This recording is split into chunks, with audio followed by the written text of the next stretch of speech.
Alright, hello everybody, this is your Final Fantasy Lover 529 here, and welcome back to Castlevania, Harmony of Dissonance.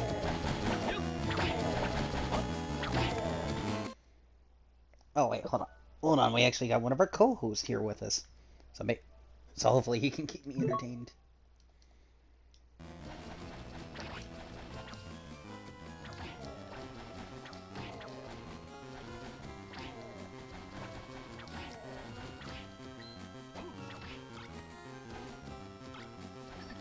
Hello there, Tom. Stationary nigger. Come on, no, while I'm streaming, man, not cool, bro.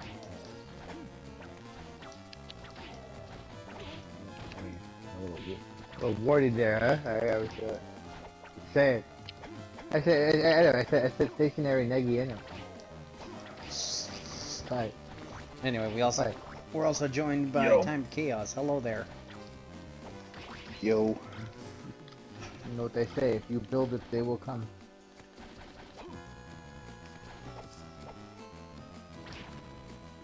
How come Zalex has been okay? I haven't seen him in a bit. He was here yesterday. Why is he? Was he? No, I don't think he was. Wasn't he? I think it was just It was the day before. me, you, Angel, and Reb that were in the party. Yeah. Maybe it wasn't.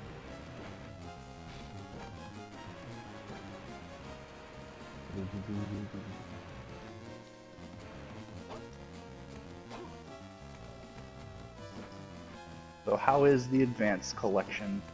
Well, I've only played Harmony of Dissonance, but I'm liking it so far.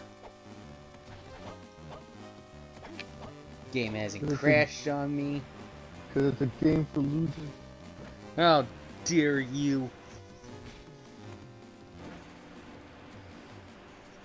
Get on my level, nerd!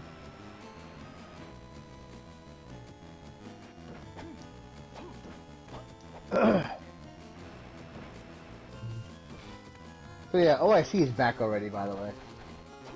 Why am I not surprised? Under a sock called Opal, and he was LARPing as a girl. It was very weird. That's kind of fucking weird. Pretty weird. Yeah, apparently there's someone in a kiwi farmer that frequents DDM's chat named Wayne or whatever the name is, Wayne. Mm-hmm. And apparently they've been pretty well known to like spot OIC socks and whatnot. And the second Opal showed up, it was like, oh, that's OIC, by the way. I was like, I wasn't sure about this dude, only because apparently there's a doxer, well, one of the doxers from Kiwi Farms who's in DDM's Discord, Shiro, I believe his name is. Him apparently actually it's him and Nigel that do it. Oh, it's funny enough, the guy Shiro, actually the whole Nazi thing is something he does professionally for a job. But anyway, he's in DDM's Discord, and he mentioned that OIC hates this UAE person, and I'm like, why? Because he's like, this person, they're on his ass all the time, spotting his socks and shit. Oh, okay. So they identified this Opal account as OIC because of his mannerisms and the way he talks and whatnot. And for some reason, he was pretending to be a girl, and it was really, really weird. They pushed it away. It was pretty freaking weird. And he tipped DSP $4.20.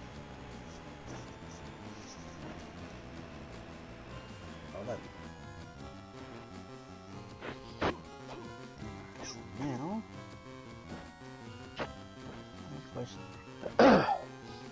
Alright, well, Proper's stream is acted up, so I'm just gonna go buy the DDM instead. Until Proper's shit acts properly. Oh, they finally made Chapter 2 for Deltarune. Woo! Yeah, it's been out for a while now. I've not noticed. Yeah. Then you're not a real fan. Hell, even I knew it was coming out. I don't play that fucking game. I don't keep up with game releases anymore. I don't either, but I still heard about it. As soon as I heard they were making Advanced Collection, I hopped on that shit faster than DSP does with DoorDash. The only reason I heard Advanced Collection came out was because of LSB's server. Because everyone was bringing up everything about the Direct in the chat.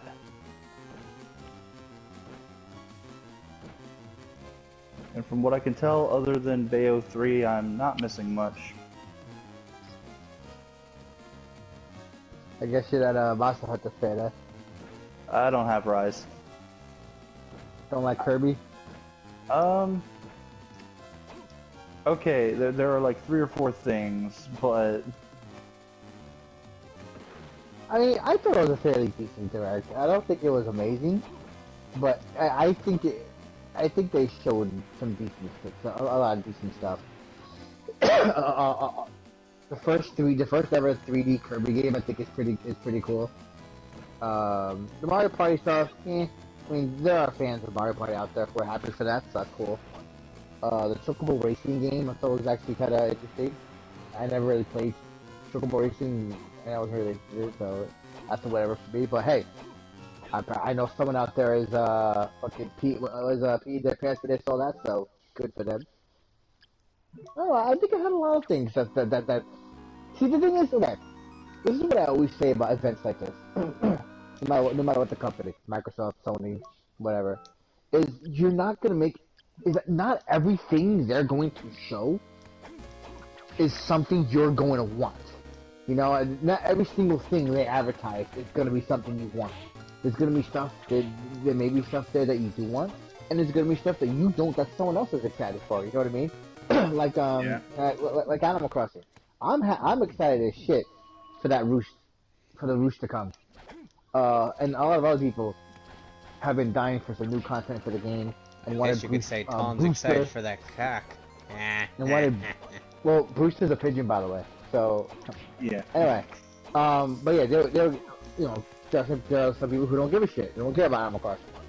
But there are other people who are happy as fuck because the booster has been an NPC. People have been wanting to come back to the game for like since the game came out.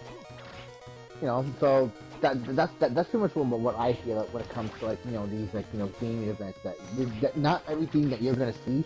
Because it's almost like people when they watch these things, they expect the entire like event to be catered towards them and what they want.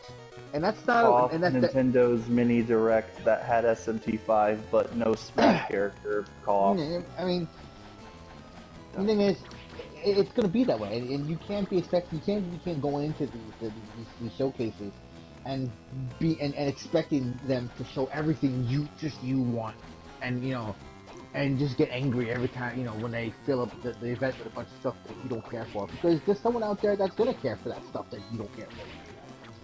So yeah, when everyone's personal favorite, DC Hero Girls Pony Adventure. I don't know. Now, if I had to complain about that direct though, was the advertising of other directs in the direct. It was like, oh hey, remember Smash? Yeah, we're not gonna show you that character right now. Sakurai's gonna do that shit on October 5th, which is, by the way, the release date of the Nickelodeon game. Sakurai's a cunt, by the way. They know what they're doing. What? Are they making another Smash game that's not mine? Come on, Angel. You can't think it's not. It wasn't planned purposefully to air the fucking the premiere of a new Smash character on the day the Nickelodeon game. Come on. Yeah. Well, if it turns out the character's crap, well, that might backfire on him. I don't know. I expect this character is gonna be super fucking hype and it's gonna make people shit and pee their pants at the same time. But anyway, and then the Animal Crossing event, news came out, and oh yeah, Animal Crossing, with the roost is coming, it's coming to ACNH. Oh, by the way, we'll tell you more about it in an Animal Crossing Direct in October. Why air the direct with those and just be like, oh, later on, like just stealth announce it later? Well, you see, it's like Like they did say that the Roots is coming in November, but they're like, oh yeah, by the way, here's a direct to announce a direct. It's like their current business practice: release a half-baked product and then promise free updates later. Okay, but here's the thing: the Nintendo Switch reminds you when directs are coming out, so they could have had that pop up on Nintendo Switches saying, "Oh, the Animal Crossing direct's coming here," instead of just slapping that in their direct. The little news tab. Yeah. Yeah, that news tab always has like shit popping up for me.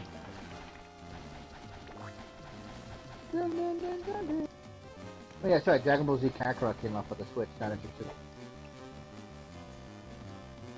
Dragon Ball Z Kakarot, more like Dragon Ball Z Super Armor bullshit. Like, I like the game, but I don't really, I don't like it enough to buy it twice on the Switch.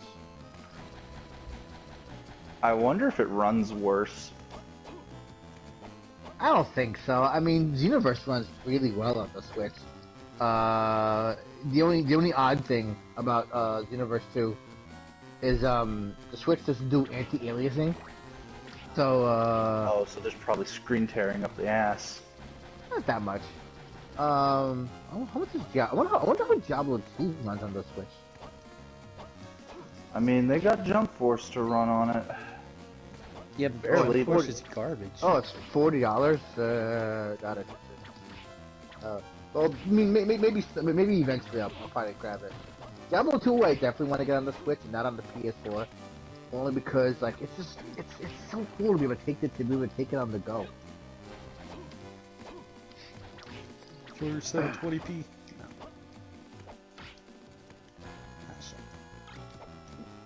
Screen quality doesn't matter. I grew up with a Game Boy, so I'm used to low res. Barbarian, Paladin, Necromancer, Sorceress, Druid, yeah, all the OG classes. Why are you naming off D&D classes?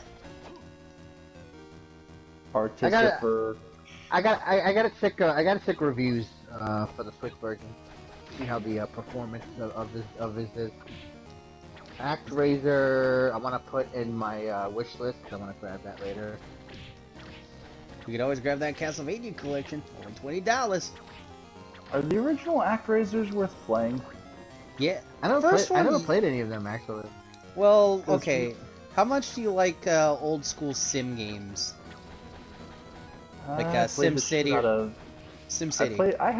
I have SimCity, like a box of SimCity games in my frickin' room. I've played the shit out of those. Okay, so half of the first game is basically SimCity is basically raising a village and shit, and dealing with their problems. Basically playing God. And the second half is side-scroller hack and slashy stuff. I wonder if Diablo 2 has crossplay.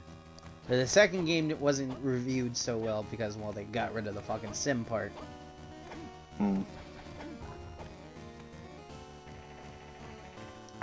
Oh, what the? Knocked a can over. She shits himself. Oh, can! Probably not. I didn't see that can there. Diablo Prime Evil? What is this bundle? What is this bundle and why is it $60? I guess I should grab my Switch. Comes with some sort of hold on. Well, here's $40 and a DLC. What is this DLC? Diablo Prime Evil Collection. This is cosmetic shit. This AOC unlocks the Mephisto pet and the Hatred's Grasp wings for Diablo 3 when you purchase the Diablo Prime Evil Collection. By Diablo 3 software required to... I was thinking about getting Diablo 3 for the Switch. Sounds like a whole lot of waste of money. Yeah. We're not Diablo 3. Diablo 3 is actually kind of... Diablo 3 is fun. It's a lot simpler in terms of, like, customization, in terms of character skills and whatnot. What was that? But, I mean... It's fun to play, but it's definitely it's definitely watered down from Diablo 2. It's not bad. Yeah. It's still fun to play, but it's just if you're expecting it to be as deep and involved as Diablo 2, you're gonna be disappointed. At least it's not Diablo 2 remastered. But from what I heard, Diablo 2 Resurrected is kind of shit looking. But I mean, It looks horrible. That's what I've heard. I've heard it looks pretty bad. But I mean, I don't know. I mean, I've seen streams of it. It doesn't really look bad. I couldn't see my. I don't know. Have you seen side-by-side comparisons? Side-by-side comparisons? Diablo 2, so I've already got the original Diablo 2, and I'm not interested. Though, Fair enough. I was actually talking with Jaden about actually doing a playthrough of Diablo 3. Would any of you guys be interested in joining at all? I don't have it on the PS4. Oh. How much does it cost on the PS4? And I'm not buying it again. Not sure. Diablo. The Diablos 3. Eternal Collection is... Nope, that is $60. $60. $60. I'm looking at the store. That was the first thing I... Where the hell's my phone? I have gone the wrong fucking direction. God damn it. I'm supposed to be heading down, not up.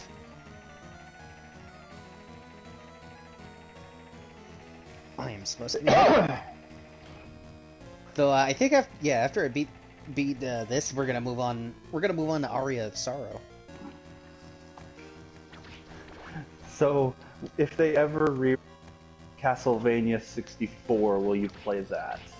You know what? If you bundle it with the PS2 games, fuck yes, I will definitely do that.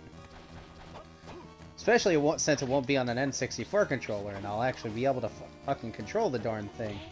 I played it on a modded Wii U with a classic controller, and it kinda sorta doesn't help. Controls are kinda crap. Yeah. Still, I'd be totally down for playing the PS2 games because like I like the I want to actually get into the PS2 games because I heard it's basically like Metroidvania except in 3D. So Metroid Prime. Yeah, but except it's not in first person like a dipshit. No. Someone's trying to connect to an internet connection. Not me, I swear. Yeah, you don't have an internet connection. What kind of crazy hoo-ha are you talking about, Tom?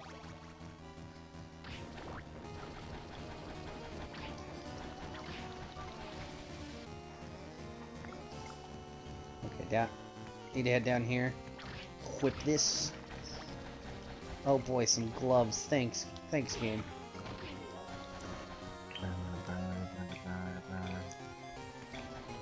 I don't know why I blocked access to the eShop with having a password, because I'm the only one that uses this damn thing.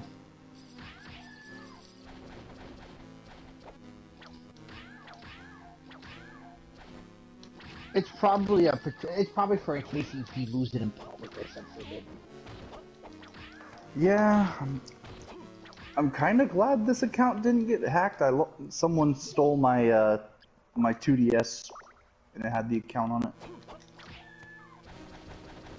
Though since I'm able to log in, it just means that they sold it and they took the account off. Well, more often than not, a lot of people when they get consoles or even handhelds from GameStop or any other place, they tend to like automatically, or like not even like okay, you sold it, right?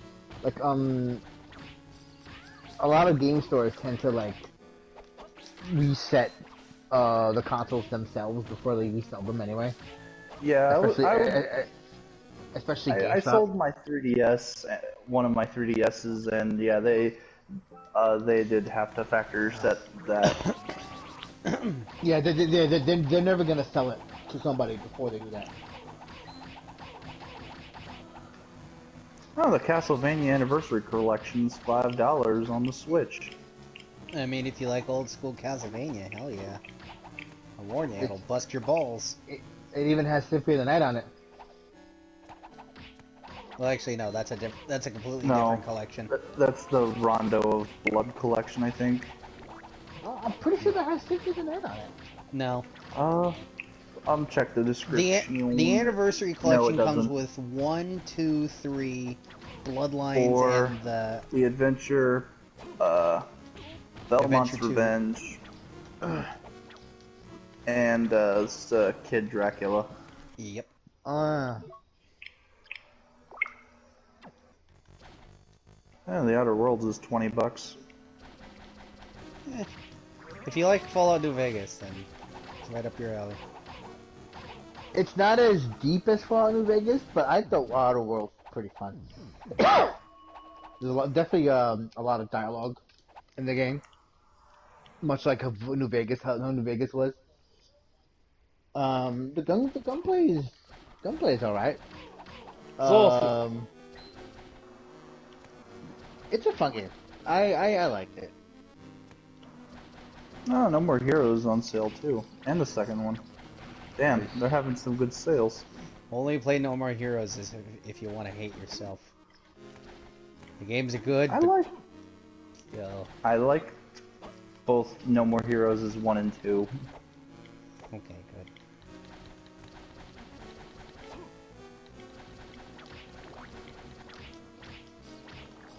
Okay, So I've got how my long volume before all the we way. get No More Heroes 4, huh?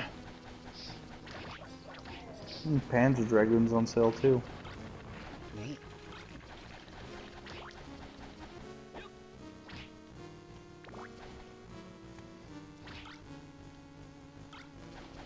But you have no idea how good I feel finally being able to play this game with a freaking controller. Because I used to fucking emulate this game on my phone all the time, and let me tell you, it's not. It's way harder than it fucking looks. Play Metroid Fusion on a phone. I'd Don't. rather kill myself. When you gotta Representing play earlier. Sonic Colors Remastered. When they fix it. Oh, so never. What do you mean? They've been patching it. Oh yeah. Yeah.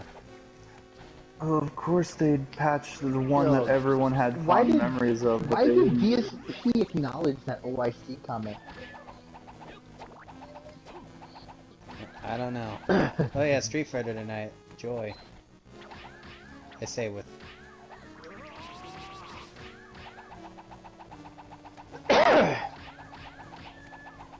Oh boy, I can buy Puyo Puyo. I mean, if you're good at Puyo Puyo, be my guess.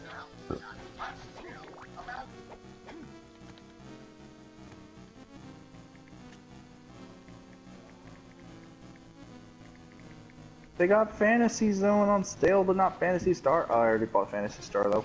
You know what? Screw it. We're doing a playthrough of Phantasy Star 2. Thanks, Zalex. Wait, god damn it. Sorry, Force a Habit. Zalex. Yeah, Zalex is just lurking. He's like, oh, I see. He's the new Zalex now. No. Nothing will ever replace Zalex. Yeah, the Genesis Classics are on the sale on the Switch.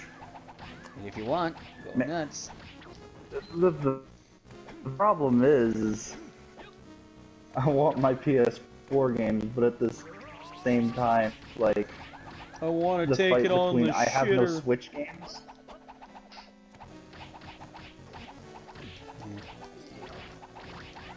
I get that. It's kind of why I wanna mainly just stick with... mainly stick with one console. Cause fuck me if I get two. I just want to justify my purchase of this Switch, but it's like, man, all I have is 3 houses and Phantasy Star 1. Woo. He doesn't even have Breath of the Wild. Let's make fun of him while wearing our Mario Chris Pratt hats. Breath of the Wild isn't even all that great. Ooh, ballsy. I like that.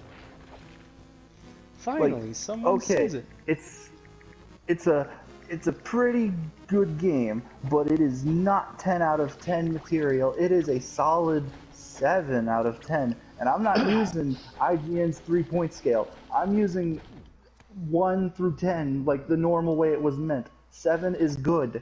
7 is actually great. Back in the day, back when Jim Sterling had some amount of credibility, he actually dared to give freaking Breath of the Wild, I think it was either a 7 or an 8. And the fan base attacked him for it. Because how dare you give our Zelda game a freaking something less than a 10.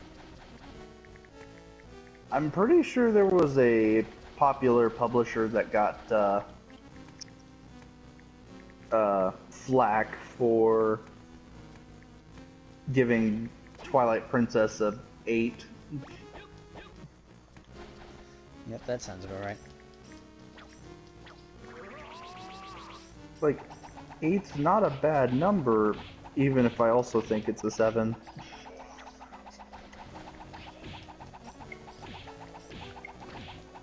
Though that might be a bias kicking in, because I think Wind Waker was better. Clearly Majora's Mask is the best one. I've not finished it. You good nerd. Well, no, it's every time I pick it up and get to the point where the game actually opens, I just stop playing. Then again, I do the same thing with Overrated of Time. I love Ocarina of Time.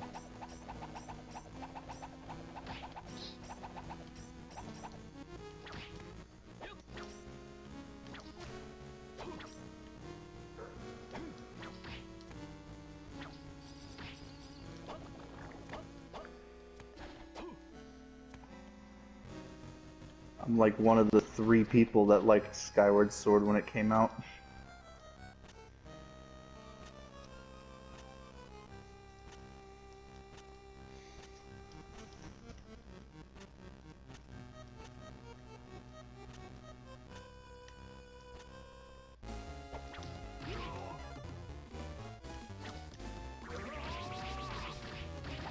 And now we're fighting death.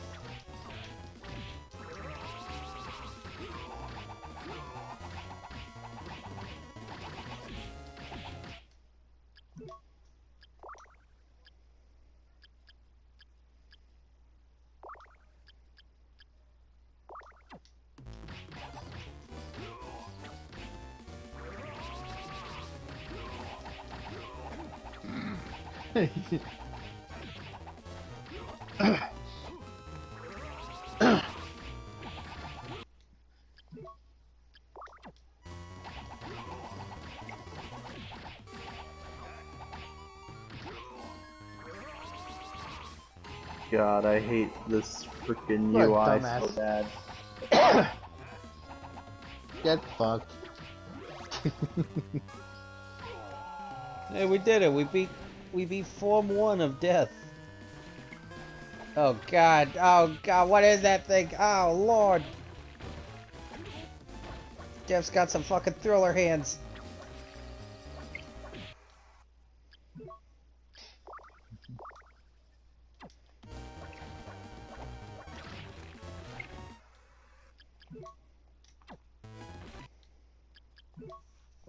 Alright, check the spell books.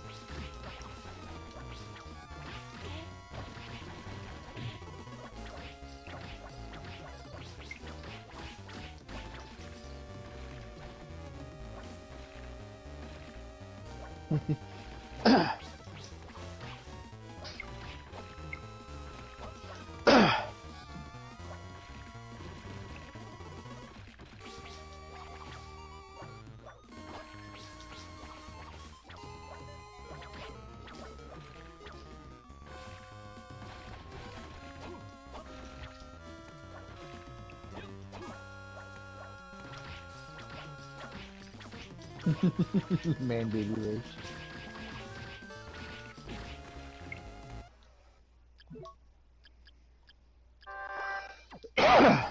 Yeah, he got. Yeah, Goji Tank's fucking body his ass.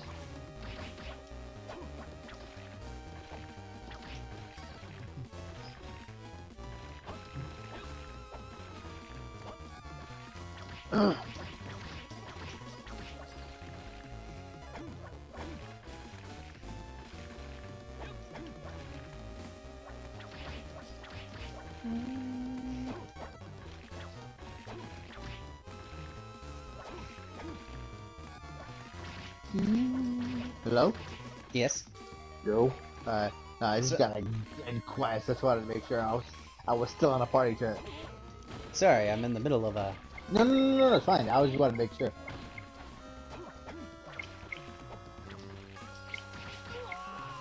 God damn it. Nintendo, why does your eShop get worse and worse every freaking console?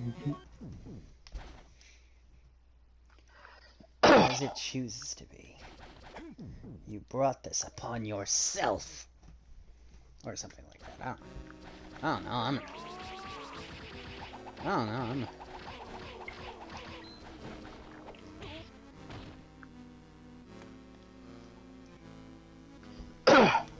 don't know.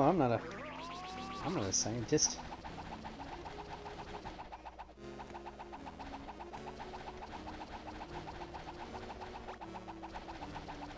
Arm plates.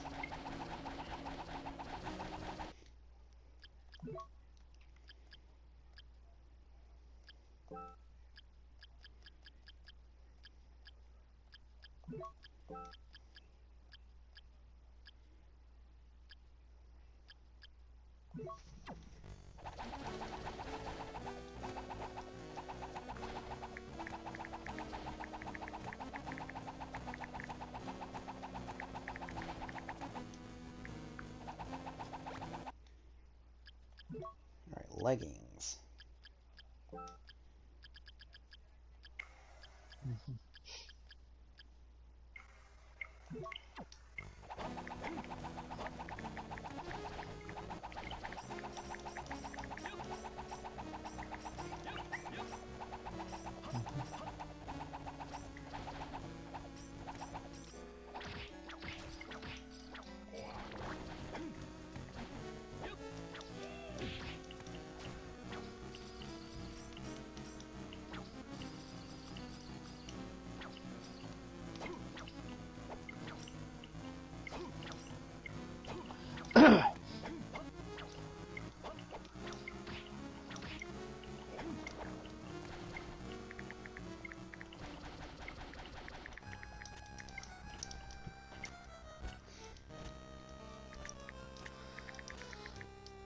Yeah, Nintendo has news on the Animal Crossing Direct that's coming in October. Like, they could have slapped that into the news section and everything would be fine.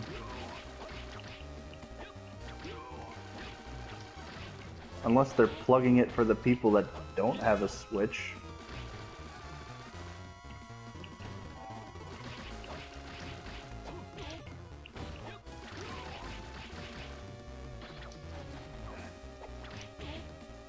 Oh. I need to update my system. Shit.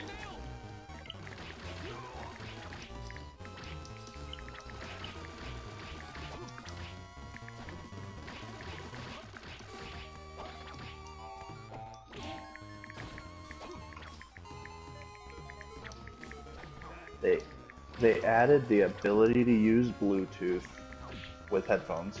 Woo!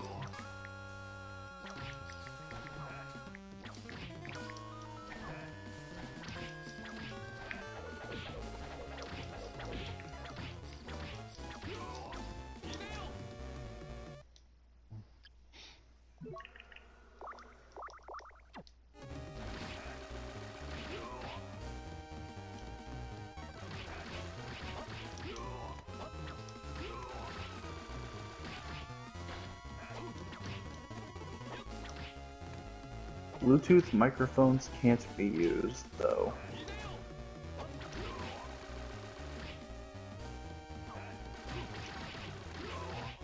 No, if you want that, you have to use their specially made app. Also, apparently there might be a sound delay. Ugh. Because nothing's more unsatisfying than playing a game, having the character say something, and then you hear it 20 seconds later.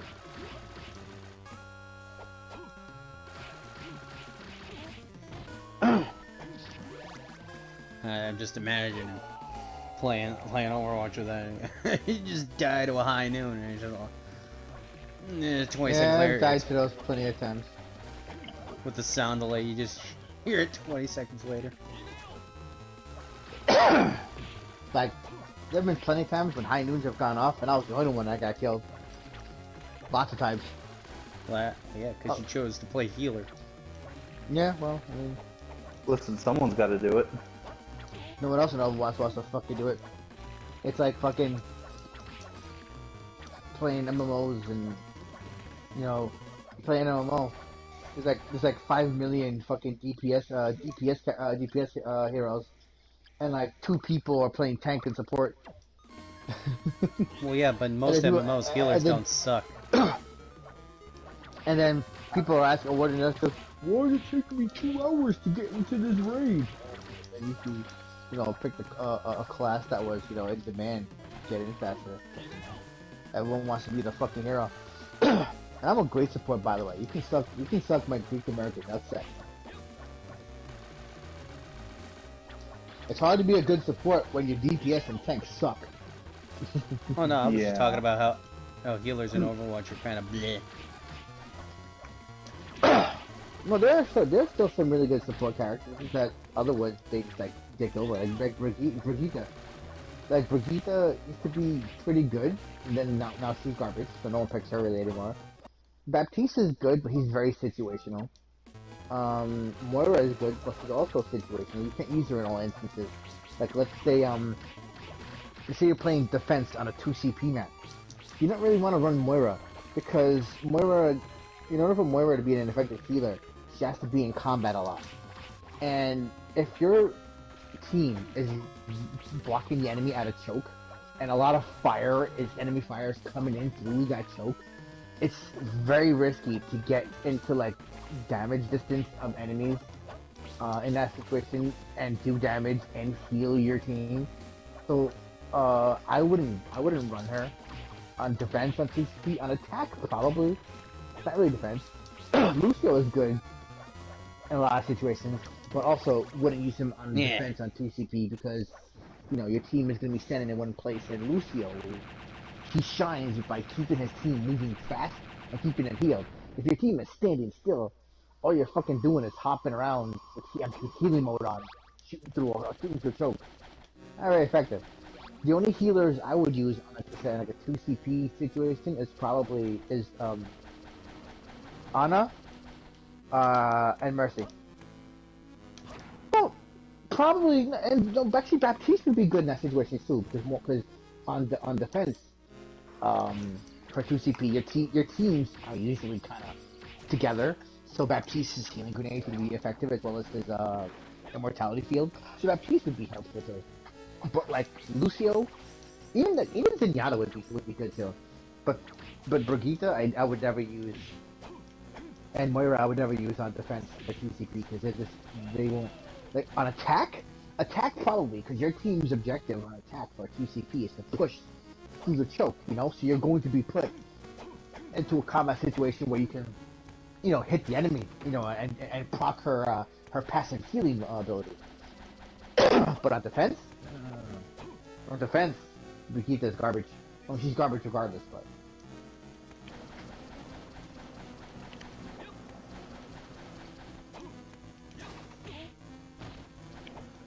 Well, watch, Overwatch is gonna come out, say, okay, due to people saying we ruined Brigitte, we're just taking her out of the game. Fuck you, people will actually play her. I mean, at this point, I wouldn't give a fuck anyway. I don't use her anymore. If they wanted to remove her, I wouldn't care. She's not in Overwatch 2 because her butt's too big. She used to be so good when she came out. They just fucked her because fucking DPS fucking pro bitches cried that they couldn't attack the enemy backline anymore and bully the support characters because Brigitte was smacking him in the face and stonewalking him to death. Which is the thing that she was created to do. She was doing her job, and pro players were angry about it. So Blizzard, in their infinite wisdom, loves to listen to the pro players in terms of balancing issues, which is a big mistake, by the way.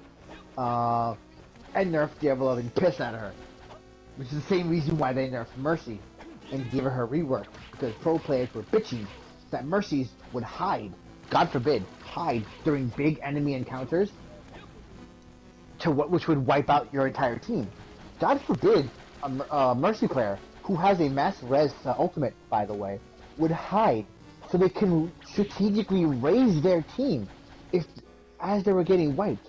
Why would the Mercy stay in the middle of the fight if they could be more effective by hiding while the enemy team wastes all their ultimates to kill your team, so you can come in and raise your team up and they can take the point back? But they complained about that. So Blizzard was like, oh, well, we gotta fix this. We gotta stop Mercy from being so good. So they took away her mass raise. They took away this. They took away that. They gave her that Valkyrie ultimate, which was actually pretty powerful, but then they nerfed the fuck out of that too. And then they nerfed her so many times after that she became garbage. They rebuffed her after a while, eventually, and she's definitely better now. But, you know, Mercy, she went through the fucking ringer.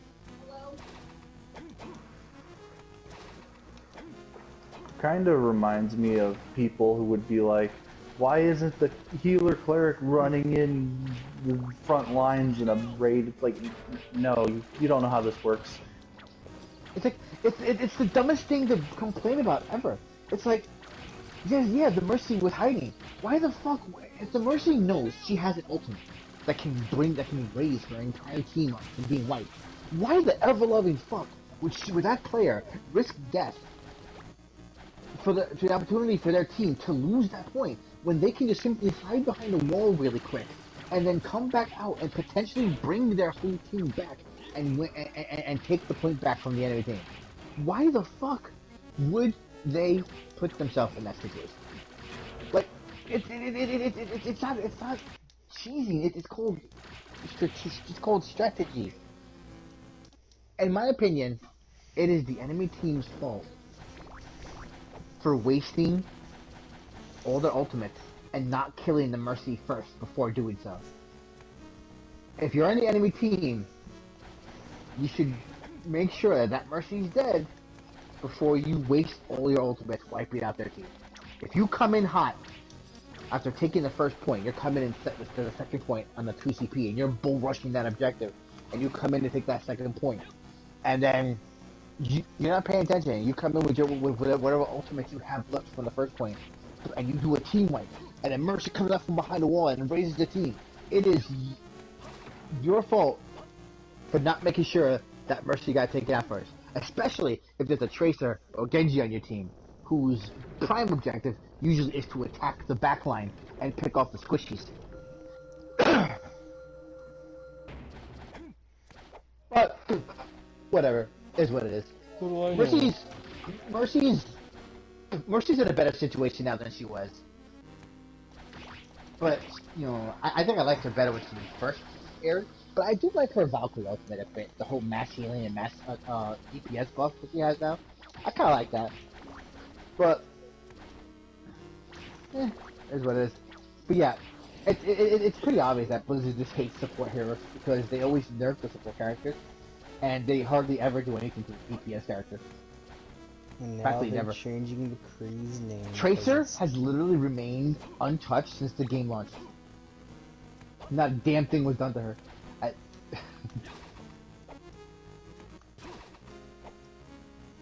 What's this? I think the only DPS heroes, but they did fuck with a lot of DPS heroes. Though. They fucked with Soldier, McCree, Widow, Sombra. Ashe has gotten some tweaking. Genji, Hanzo. Not Tracer though. Tracer was never touched. Never. No buffs, no nerfs. She just exists.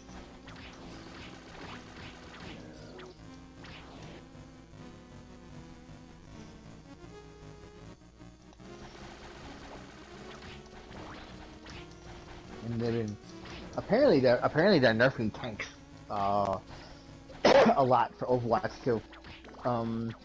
No, are they nerfing tanks? No, they're buffing tanks. Sorry, they're buffing tanks. Oh, yes. So they're actually making them tanks. They're buffing tanks because of the new game, because of the new team setup. Because it's not 66 anymore. It's gonna be 5v5, and a lot of teams are probably gonna have one tank. One tank. They're probably gonna have one tank, 2 DPS, and 2 healers.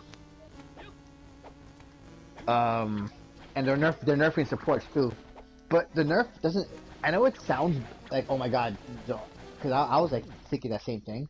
But I watched a YouTuber who I occasionally watch for YouTube videos for Overwatch, and the perspective he put it into actually makes sense, because they're reducing the max amount of players per team. Then the amount of healing coming from those 2 support players. Hold on.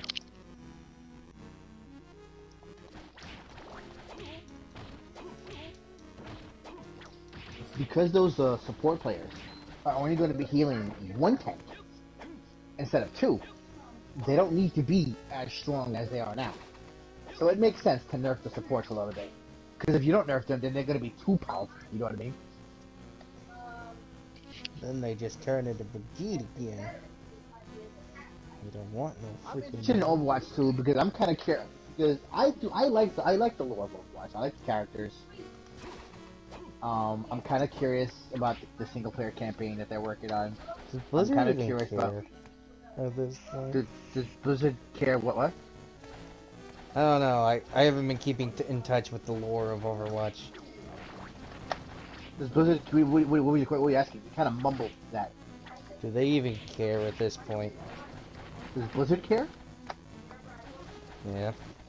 I mean, they'd have to make a game, but. Gotta kill that bottom line. I don't know. I think I mean I can't even begin to speculate about the campaign. It looks like it's gonna have some quite a bit of depth to it, so I'm interested to see what they do. But they didn't really divulge a whole lot of information about it. From what I saw, it's just gonna be a bunch of repetitive missions. Well, yeah, but how are the missions structured? How's the story structured with the missions? I mean, they talk so little about it, we don't really know a whole lot. So you can't really assume too much at this point, because there isn't really a whole lot of information about it. It's like they announced it way too early just to get the fucking Diablo Eternal shit off their back. Maybe. But do you guys not have phones? Every time I hear that, I want to punch Listen. that guy in the face. Listen. I'm gonna defend that asshole for a second. People getting upset that he asked them if people don't have phones has got to be the most bitchiest, entitled gamer shit I've ever seen in my life. Because you wanna know what? Everyone does have a fucking phone. Even people on fucking welfare have cell phones. We have people in New York City who have no jobs who have fucking Android phones. So, him responding that way to a bunch of entitled gamers groaning at this mobile game. Don't get me wrong, mobile games make me groan regardless because, oh god, a mobile game. But people get upset over this guy saying, what, you guys don't have phones? Is so stupid because because the way they're reacting was fucking stupid. And yeah, you guys don't have phones? Because like I said before, everyone has a fucking phone. Even people on welfare have phones. People living off of Social Security and food stamps have cell phones. Yeah, but people weren't too thrilled to hear that their a game in their series that they are playing is mobile only. People, who cares? Some of these people have better cell phones than I do. But to be fair, the guy asked if it was ever going to be put on something other than a phone, and the guy answered with no, and that's what started the reaction. I mean, they don't have to put it on Android if they don't want to. They're not obligated to do that. They don't want to. They don't have to. I mean, do I agree with that decision? No, but it's their decision. I could be upset about it, sure. Like Final Fantasy, like the Final Fantasy Pixel collection. Am I a little disappointed that that's on Android only and PC? Yeah.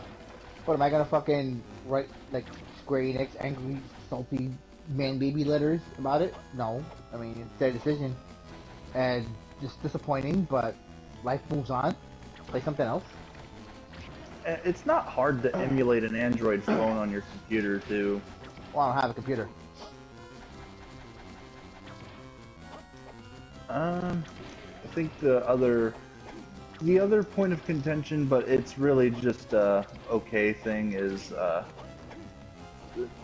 I get it. The event, you had to pay for it just to go in, which is probably why everyone booed there. This is a BlizzCon, right? Yeah, this was a BlizzCon. Yeah.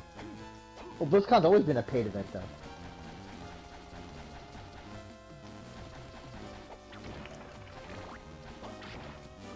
I mean, like, listen, I 100% understand the disappointment in finding out a game that you like, a game franchise you like, and making them like Dragon Quest. I heard about a cool Dragon Quest game that's coming out mobile only. I'm like, was I disappointed?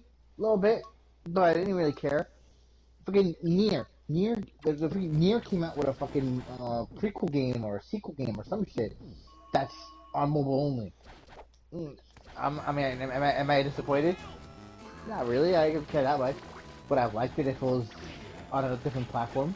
Yeah, but it's whatever, you know. It's not something I'm gonna get pissy about. You know what I mean? It's like I don't fucking care. Okay, so they made it on mobile. Oh no, it's on mobile. Whatever. Get over it. Come on. It's like so. The blow would have been softened if they just say, "Oh, we're working on Diablo 4 as well, by the way. Don't worry about it." Yeah, but they're not entitled. They're not entitled. They're not obligated to. They don't have to. Hold on a second.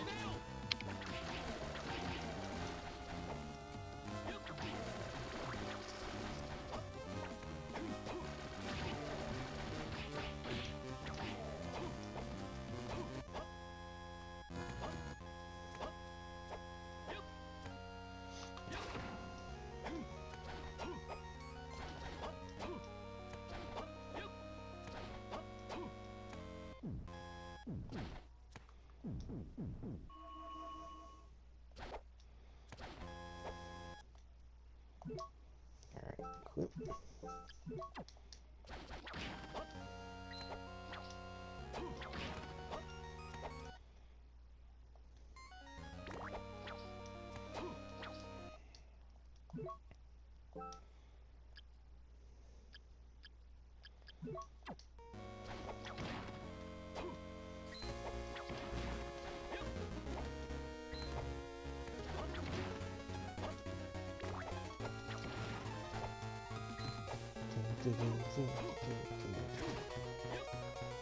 But like,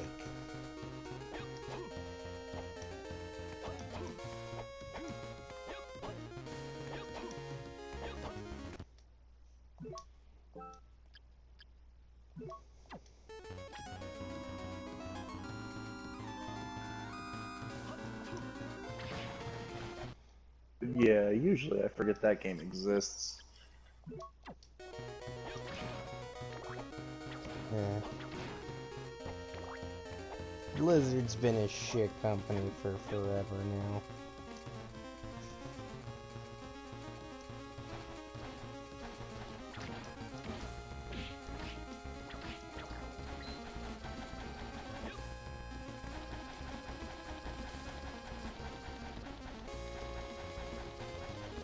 I don't know why, but every time they try. I'll be right back. Okay. Okay. It always What were you seems saying, to Angel? be one fuck up after another. And it seems to be like every AAA company is doing that. Yeah, but Blizzard does it way more than others. Blizzard's been on this downward spiral for a while. things like the auction house in the Diablo 3 original, and things like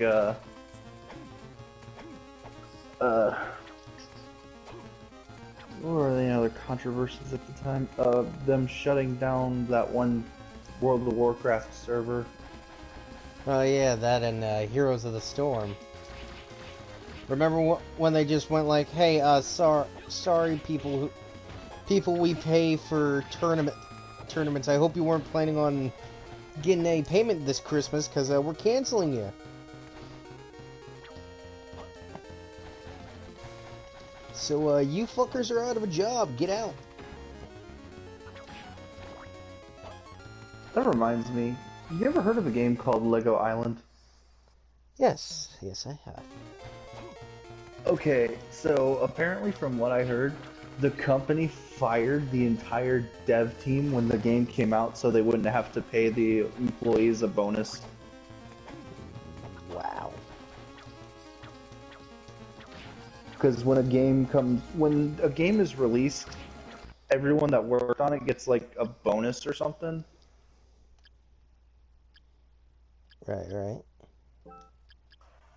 And so as a result, the company that had the dev team working on it was like, okay, good, game's almost released, you're fired. We're releasing it anyways, though.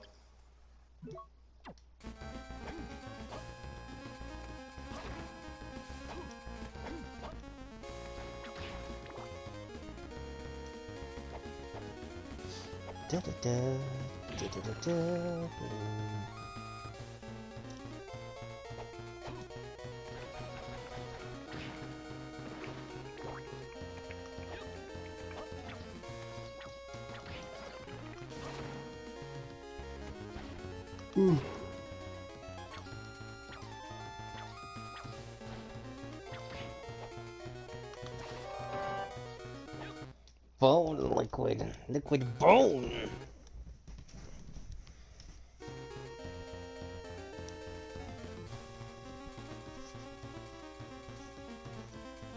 Who's up for some liquid bone, huh?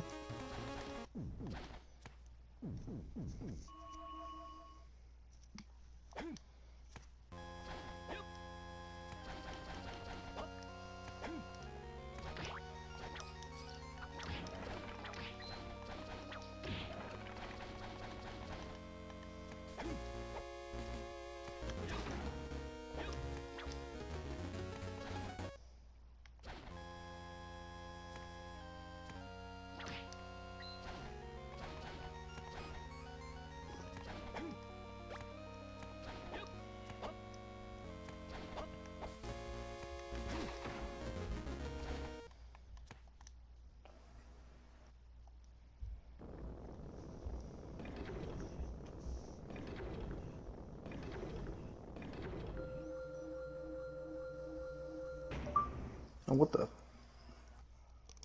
Huh? I unlocked my phone and it opened the damn Google Assistant. Ha!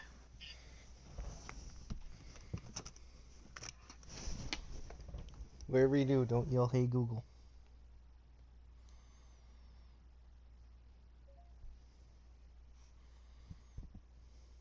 Damn it. Come on, give me what I want. Okay, good.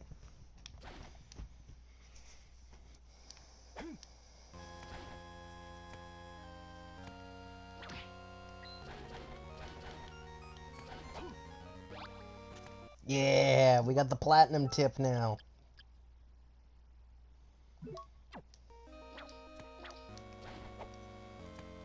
Now our whip is stronger. Yay!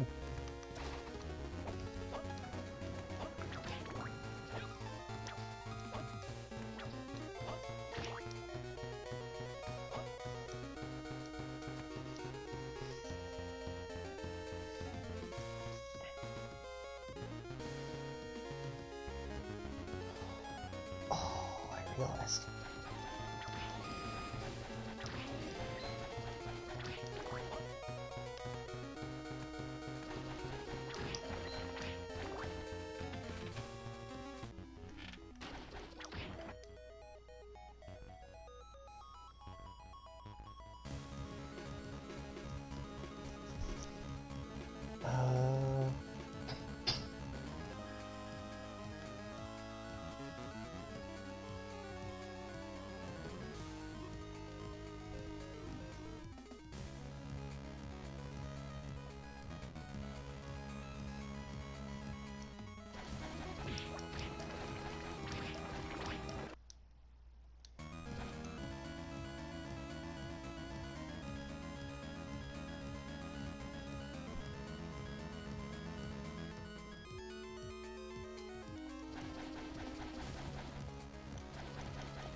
So, Timed, how was your day?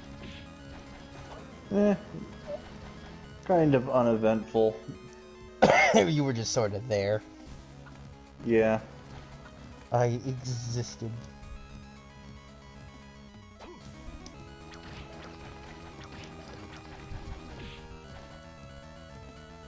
Was gonna drop by and party way earlier, but... Just didn't want to see my dumb face. No, I was elsewhere. Oh. Let's see. My package is said to arrive on Monday. Crossing my fingers and hoping that it actually fucking gets delivered. And then you're gonna get a UPS notice on your door saying, "Sorry, we missed you." I was literally standing outside. What the fuck? Oh my god, they didn't even knock. That was so annoying. Well, the thing is, the last time I did it, I didn't actually have my full address on the thing. Apparently, Yeah. So that was a big oopsie on my half. Yeah, so I brought a chair, just sat outside, pulled an all-nighter. Probably should have just went to bed anyways. Dude woke me up, was like, "You live here?" And I'm like, "Yeah." And I don't remember if I said anything weird to him, because I don't remember anything after that. I just remember putting the package on the table, laying down and being like, "Oh shit, my package," and that woke me up.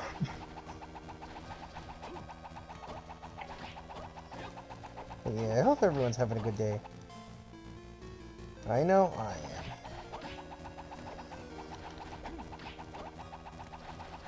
When I buy something small, like a game or something, usually they put it in such a small thing that it'll be in my mailbox.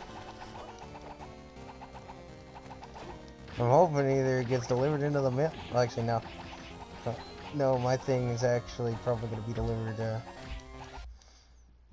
because the thing I'm ordering is slightly larger than the mail slot that we have. Hmm. God dang it, I hate poison enemies. Poison enemies have to be the absolute worst in this game.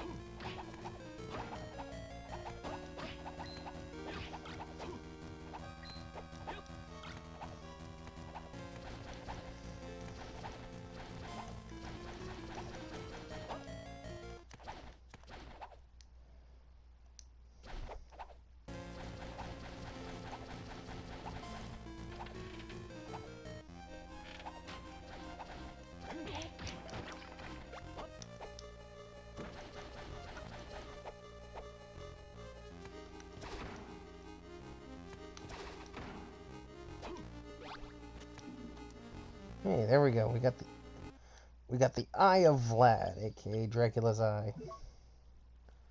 Let's see, what does it do?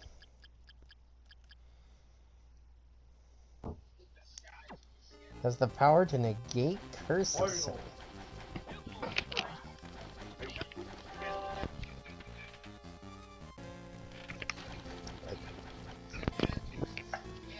I'll be right back. Hit the parry first. Alright, turn that off. Welcome back, Tom. What's up? Nothing much. Cool. Okay, so... Where the fuck do I gotta head now?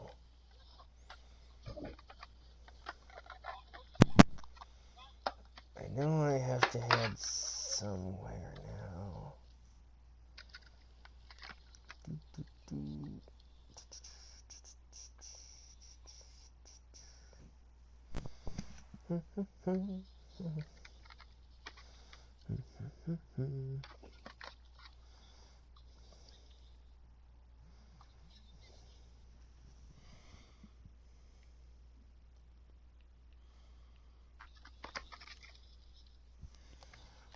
Okay. There's still the entire second half of Castle Guess I have to go get the rest of Castle B.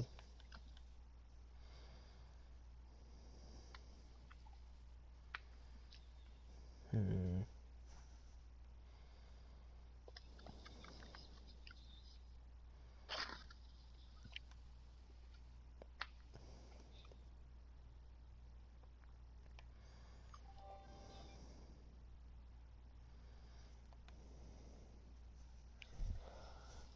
Oh. Wait, I had to see about that. We're gonna fire. We're Still gonna doing fire. terrible as always. 50-50. I heard from you that Goji tanks whooped him. Nice. He did. Let me guess, immediately ran from that lobby? Mm-hmm. Justice has been Immediately. served.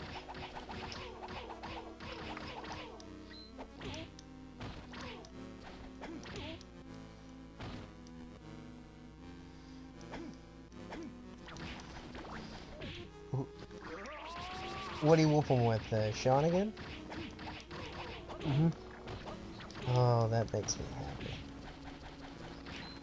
That pleases me.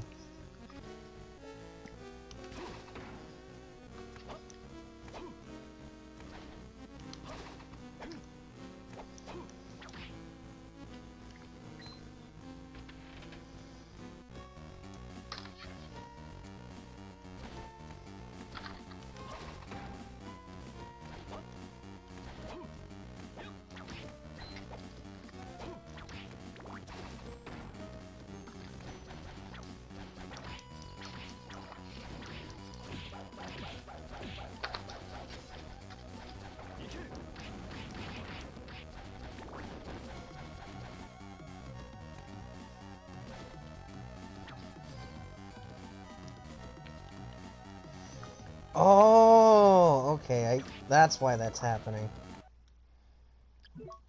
Okay, I realize that there's a quick change for what magic you want. You just gotta hold up and the shoulder buttons. Neat. Okay, I gotta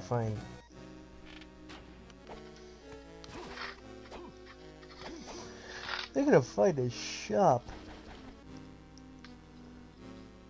Hmm.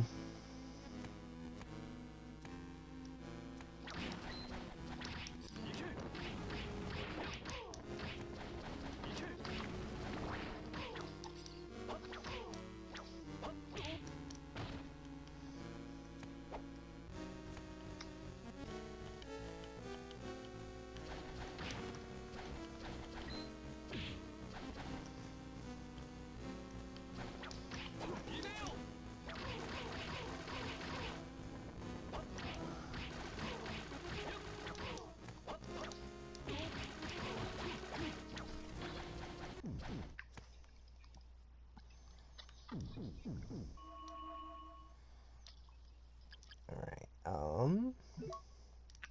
Oh, yeah, this is a real banger.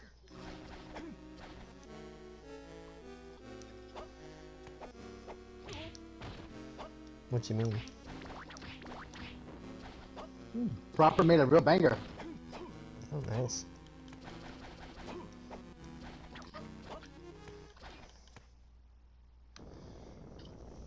Alright,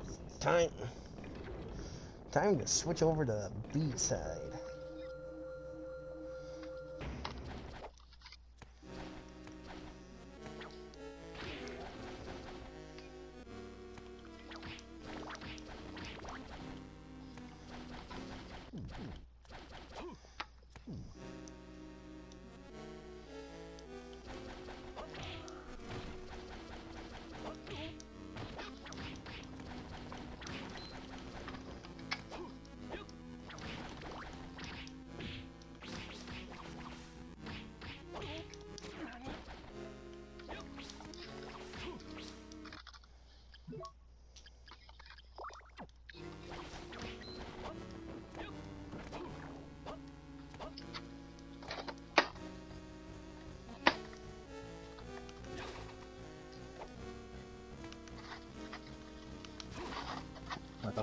Phil. If you want to talk about it.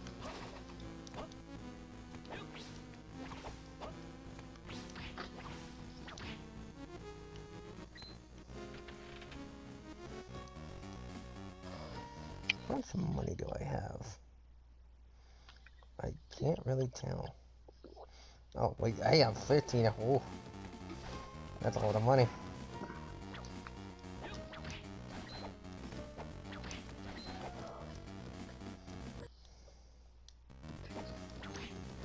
Oh, so 50.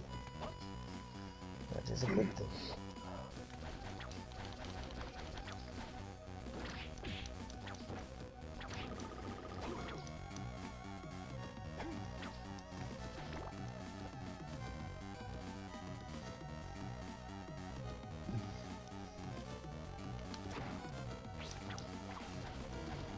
What the fuck?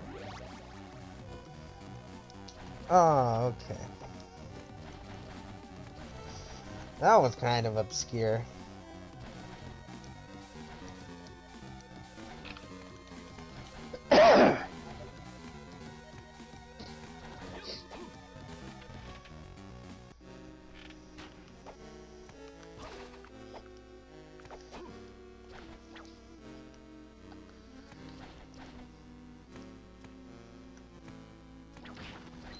Well, yeah, this collection also comes with a freaking Dracula X. That one I found a weird addition to this, but I'm okay with it. Phil Smokes Crack came back. Thanks.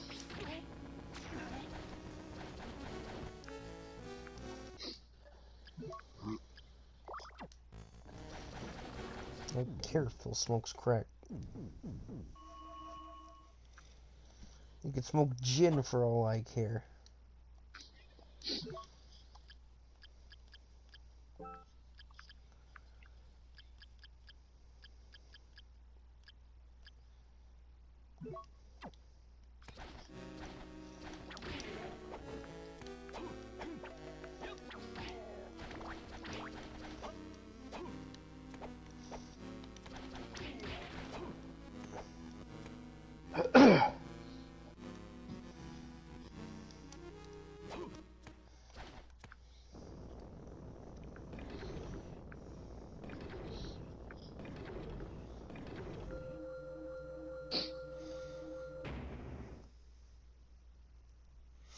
What? This dude's name is about you smoking crack, but some guy who has a large prostate is disgusting to you. Okay, Phil. What do you say, bro? What the fuck did you just post? Couple of games. Oh, Dark Wild, Death Stranding. Can't wait for him to start it and then never touch it again. Joke's on you. I'm not gonna start it yet.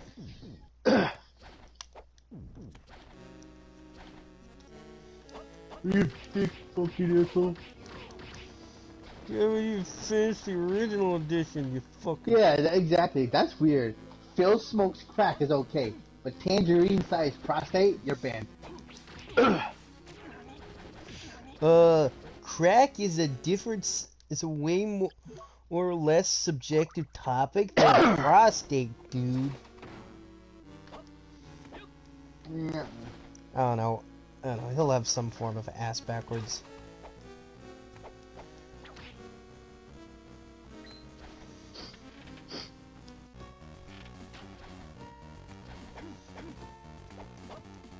Oh, Phil smokes crack tipped again, 420.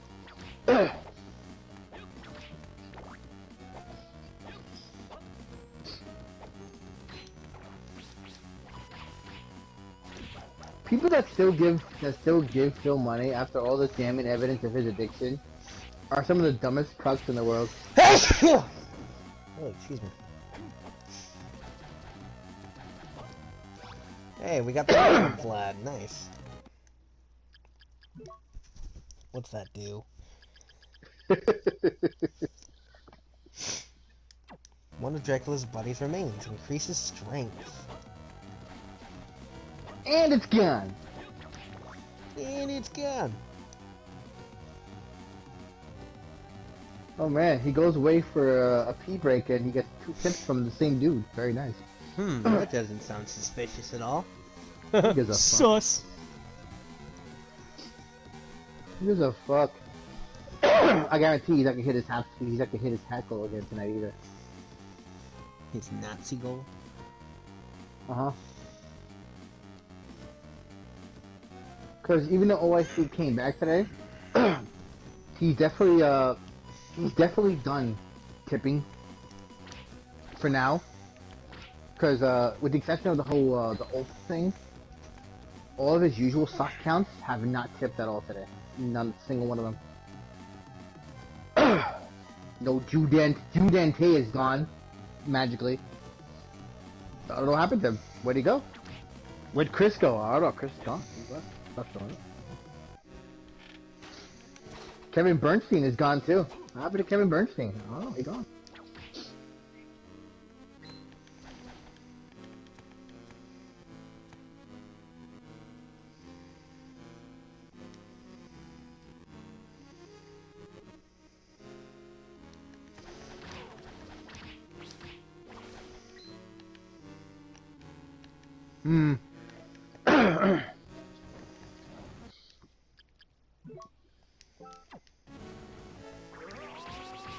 Oh yeah, actually yeah. Phil Smokes Crack and Jack's Racks are both tipped.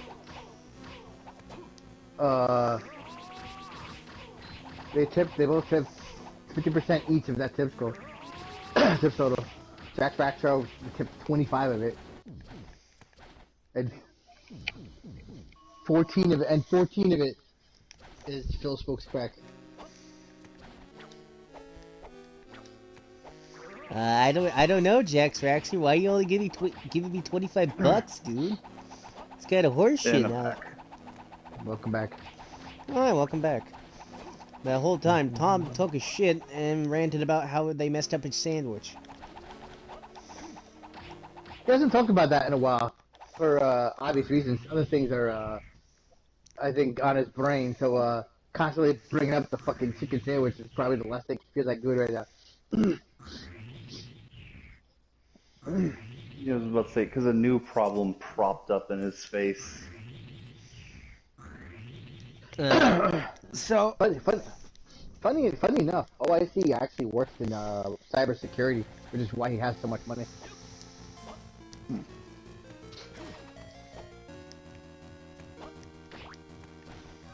okay, could you explain to me on the whole how the pre-stream went this morning? It was why? It's a big fat nothing burger. All he did was talk about how he was a victim of identity theft, which he was, to be fair. And he's not gonna talk about it. And he talked about not talking about it for about 15 minutes. Okay. And that was pretty much it. Okay, that's all I needed to know. He really said that. He really said fuck all nothing. That he's trolls committed identity theft, tried opening up accounts and things in his name. Okay, that's a load of shit. Of course it is. Because no one did that shit. But he has to spin it somehow. Because I'm pretty sure he's been advised by legal counsel to not talk about what exactly happened, because it would be very stupid, because for reasons. But anyway, it was basically 15-20 minutes of him talking about basically nothing. So while I was looking at LSP server before I started streaming again, I saw that Phil was chatting into his thing. And he was talking about Marvel vs. Capcom getting rollback netcode or some shit. He's like, rollback netcode makes the game look prettier. It doesn't make it play better. Well, then again, not many people are smart either. I'm not gonna touch that one. Just whatever, Phil. Sure. Sure thing, princess. Whatever you say. Alright, another kind of interesting. I didn't know that most fighting games nowadays have a lag thing in practice mode, so you can practice having a lag match. Yeah, that's actually not all fighting games have that. I know a bunch do. Yeah, they have an option in the game to add latency and whatnot to so you can train to play in an online environment, which is actually pretty cool. Too bad Phil never learned how to do that. Phil's been playing games for how long? As we all know. Phil's stuck in his own old ways. Because as we all know, which for some reason Phil hasn't comprehended this in his many years of playing games online. When you play things online, there's this little thing called latency. It's been a thing in FPS games. It's been a thing in fighting games. You're never ever, you're almost never going to get a perfect connection. When you're playing an FPS game and you slowly peek around the corner and suddenly you get clapped in the face, your first reaction is, what? I wasn't even looking at looking past the wall yet. But kill cam.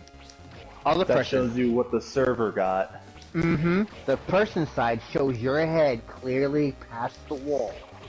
This is what latency is. With fighting games. Fighting games the same shit. There's always gonna be input, there's always gonna be some amount of input delay when playing online. Whether it's a microsecond, whether it's a second, depending on the connection, there's always going to be latency.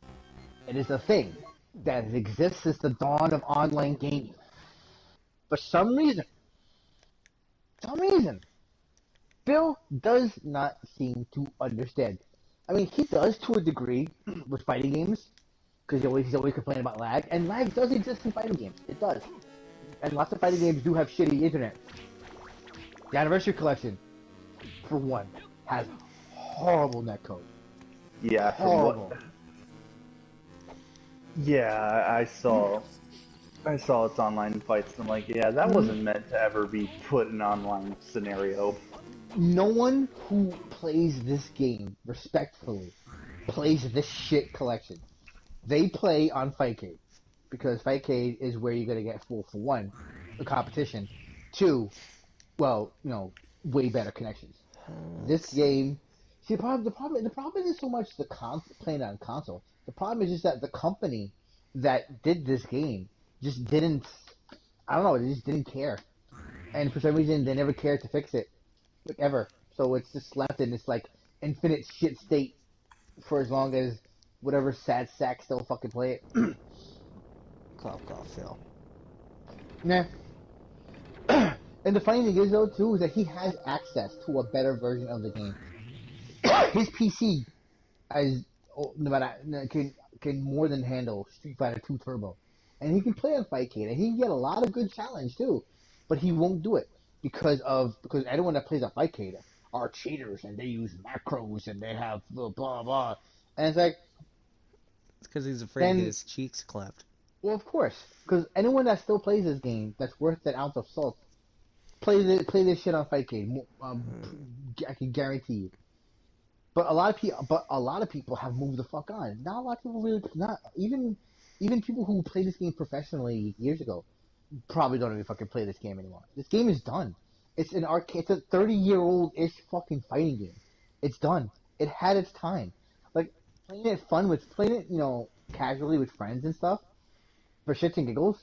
That's cool. But no one takes this game seriously no more.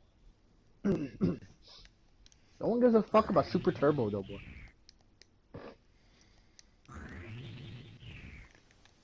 From what I hear, Street Fighter V is actually pretty good now. It's a lot better. I mean, I bought into that game when it first came out. Big mistake. But it's definitely a much better game now. Like the connections, the connections is way better. There's a lot of characters. A lot of quality of life changes were made to the game. It's definitely a way better game now. And the reason why is because Capcom stated when this game came out, that they wanted this game to last for years, and they wanted the game to be so that no matter what iteration of the game came out, you always had access to everything. They wouldn't so they would release like Street Fighter Five. They definitely wanted to make not necessarily like a generational game, but they wanted it to last for a while until I'm assuming they probably were ready for like the next game. Which is why there were so many seasons, so many DLC characters, so many costumes, so many updates and tweaks to it. Because Okay, they wanted it to. Okay, so they wanted it to be a better game than it was. They rushed it out the door because, well, as everyone already knows, because they wanted it out before Evo. They wanted it available for people to play before Evo, and because of that, they sacrificed a lot. The only modes available was, well, online and a survival mode, which was the only offline content that was available at the time. Which is shitty because the thing is, and anyone who plays video games with half a brain knows that 90% of your customers are casual gamers. Not 90%, maybe 80% or 70%. But basically the majority chunk of your customers are casual gamers. They're people who just like to play the games for fun. You know, they don't like to go online. They don't like getting their fucking shit pushed in, making themselves hate the game. They just like to play arcade mode. You know, maybe whatever extra single player modes the game offers, and then that's it. And then the rest of the people are the competitive players, the ones that like the ranked matches and the online and whatnot, and like to play against other people. But the majority of gamers are casual gamers, whether it be shooters, fighting games, anything that has a competitiveness to it. The majority of those customers are casual players, people who play Call of Duty. The majority of people who buy Call of Duty are just people who just want to play, probably just want to play the zombies mode maybe, or the campaign. Not that many of them really care for, you know, team deathmatch and shit like that. You know what I mean? Yeah. And then when they released it, they pissed off a lot of people because the majority of people that bought Street Fighter were hoping for an arcade mode, a story mode, some type of single player content, and all they got was online and a bare bones survival mode. So the game was pretty shit when it first came out, like pretty shit. Like Street Fighter 5 had less content in it than fucking No Man's Sky did when it came out. No Man's Sky was pretty stripped of content that was promised by good old Sean Murray.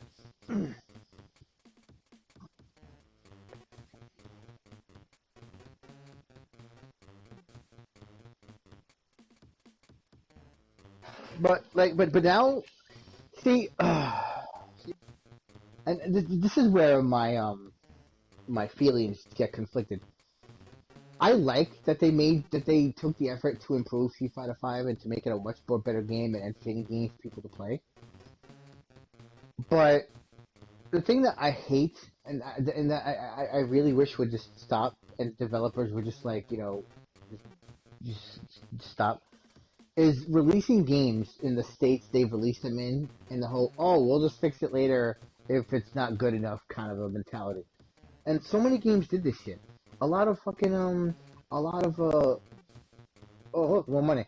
A lot of God damn it, games as a service games did this shit. Destiny did it. Anthem. Well, Anthem was just but like Destiny had nothing when it came out. Like the only end game content Destiny had was like three or so strikes, and it didn't even have a raid. The raid came like a month or so later. But even that wasn't really enough. Like the majority of the Destiny community all agree that the game didn't really become worth it until Taken King came out, and that was like almost 3 years later. Almost 3 years later, the community unanimously agrees that was when Destiny became good. fucking Division. Division did the same thing. It came out, no endgame content really, and they eventually turned it around. But by the time they did, all the player base was fucked off. And I hate that shit. I appreciate that a developer stuck with their title to improve it and make it better. But why not just fucking do that shit in advance before it comes out? Why not just have it come out in this state from the get-go? Why the fuck wait a year later? Like, oh, our game came out kind of bare bones. Let's fix that and put more shit. Where was this shit when the game came out? Why couldn't this be at launch?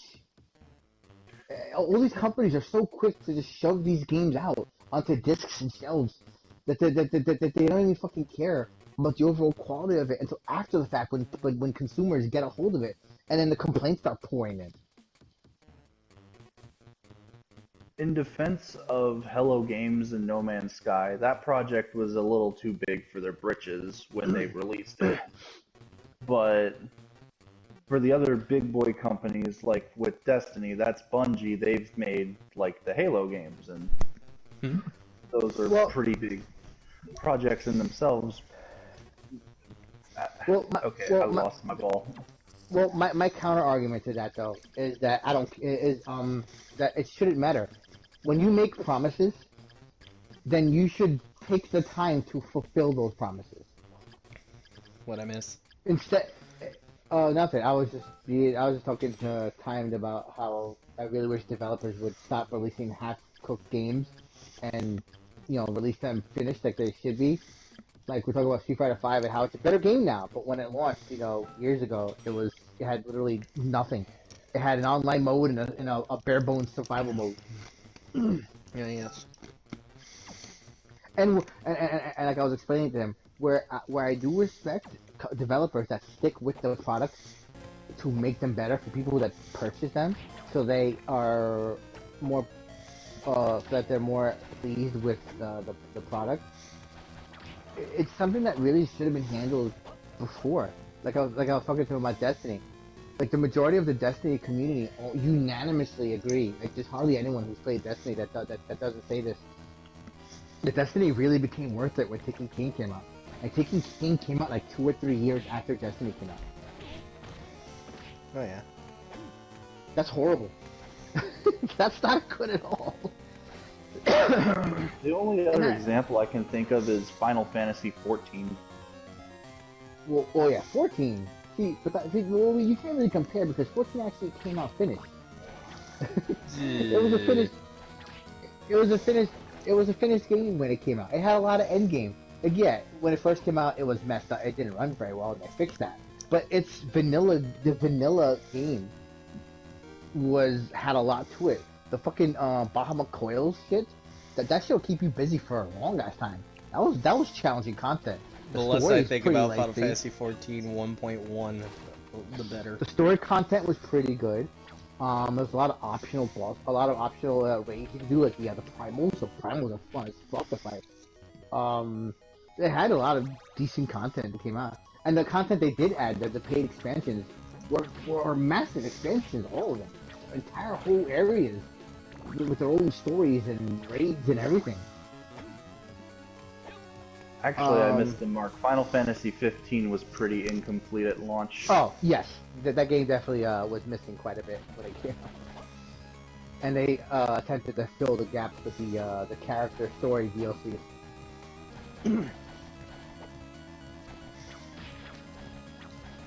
But still a good game though. I didn't finish it myself, but I liked it a lot. The whole I know a lot of people didn't like the concept, but the whole traveling across the country thing in the car, I like that. Hell, the game has a fast travel that I never used because I was having too much fun letting the auto drive take hold. Yeah, it was fun taking in the sights. I loved it. It was very relaxing. It made, I don't know. I'm just a sucker for like road trip kind of things, It's a bunch of friends in a car, just going to where they're going, just listening to some music, I like that. Just a lot of people didn't like the urban fantasy setting. I liked it. I thought it was fine. Final Fantasy fans are always like that whenever there's urban settings. Yeah, they want the medieval shit, right? But why does it always have to be that way? Why? It shouldn't have to always be that way. Final Fantasy should be allowed to take whatever direction it wants to take. Now, 16, I'm pretty sure people are gonna love the fuck out of that. Because, oh, it's medieval again now. Well, when was the last time we got a medieval Final Fantasy? Honestly, think about it. 14 doesn't count, that's an MMO. 9? And No. when did 9 come out?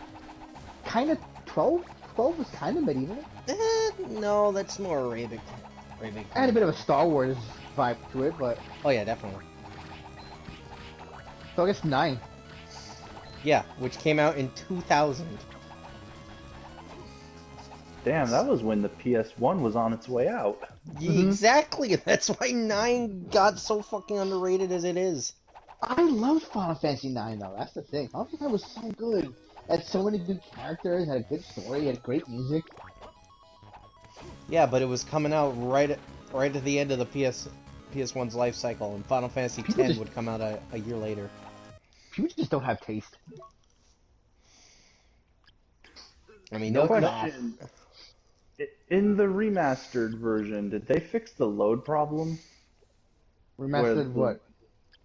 For Final Fantasy IX Remastered compared to the PS1 port, did they fix the loading time? Yes. Well, I mean, well, you mean the one that's on the Switch?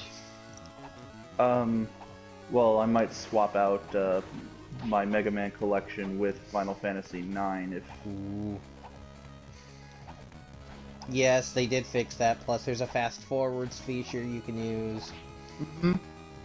There's even another button you can use that gives you instant trance. Instant trance, full stat, full HP and MP. Mm-hmm. Oh, so basically what the 7 remastered does as well. Yes, Yeah, or as I like to call it, bitch mode. The Switch has that version. Actually, the Switch has the 7, 8, and 9, all with the same features. So does the PlayStation one. Yes.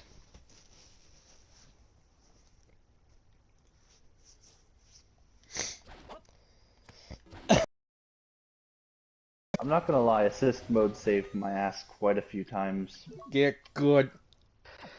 I mean, I didn't use them against the weapon fights, so I got good. I just underestimated some things in the story. I remember when I first beat frickin' Emerald Weapon with Jaden. We spent like literal days during the summer try to come up with strats on how to beat the fucker.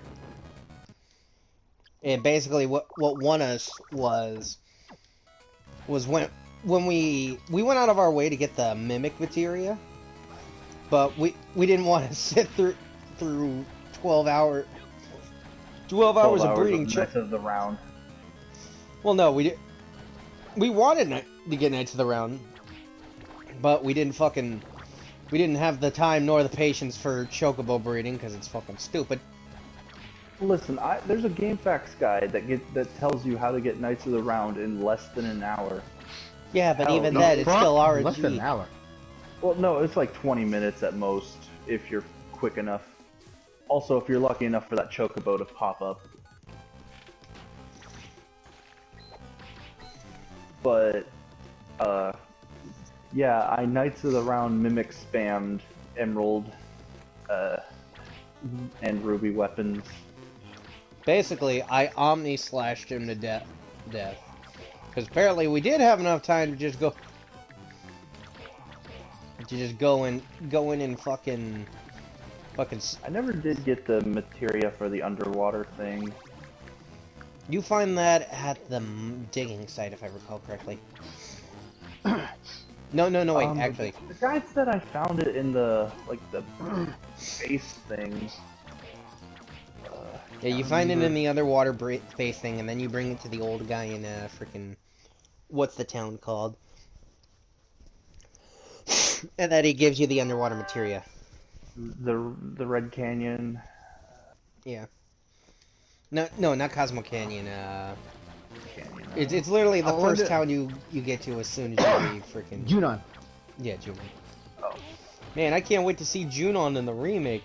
Due to controversy, we are removing Junon from... They better leave in the fucking marching band shit. I hope they do.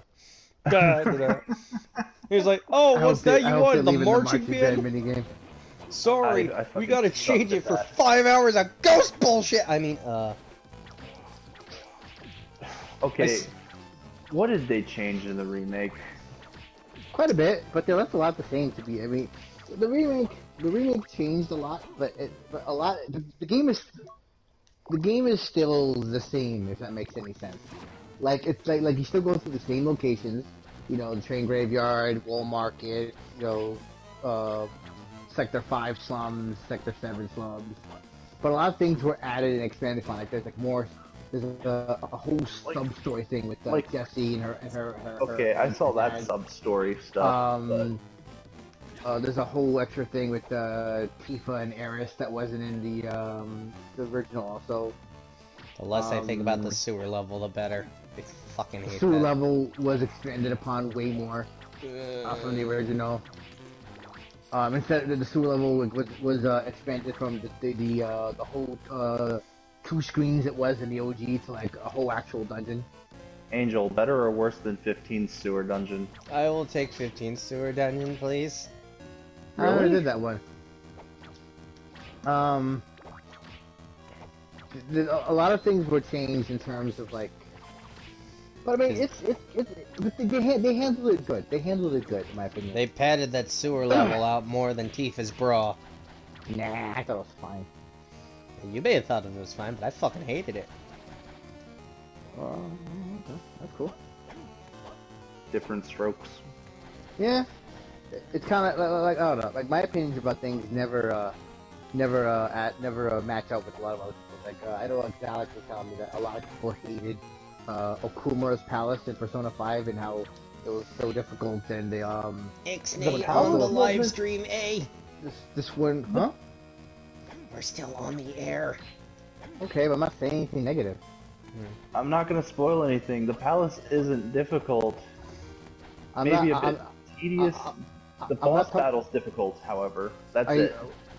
was that warning about spoilers for other people? Because if that's the case, I'm not talking about it in spoilers. Yeah. What? No, nothing. You clearly brought it to my attention for a reason. What? Don't say nothing. What?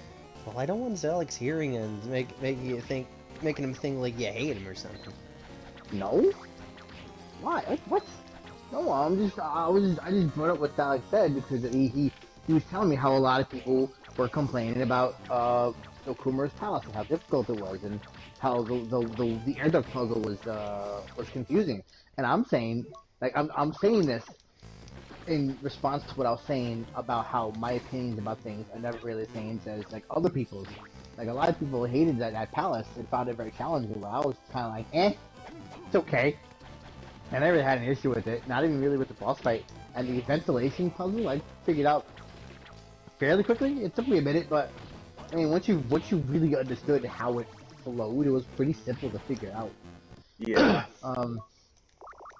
But then Royal came out, and then they made Okuma's palace even easier. I mean, I haven't played up to that far yet in Royal, so I don't know how much really easier. Like it's not really that much easier actually. Cause I was playing the first palace. Honestly, it's Kamoshida. virtually the same.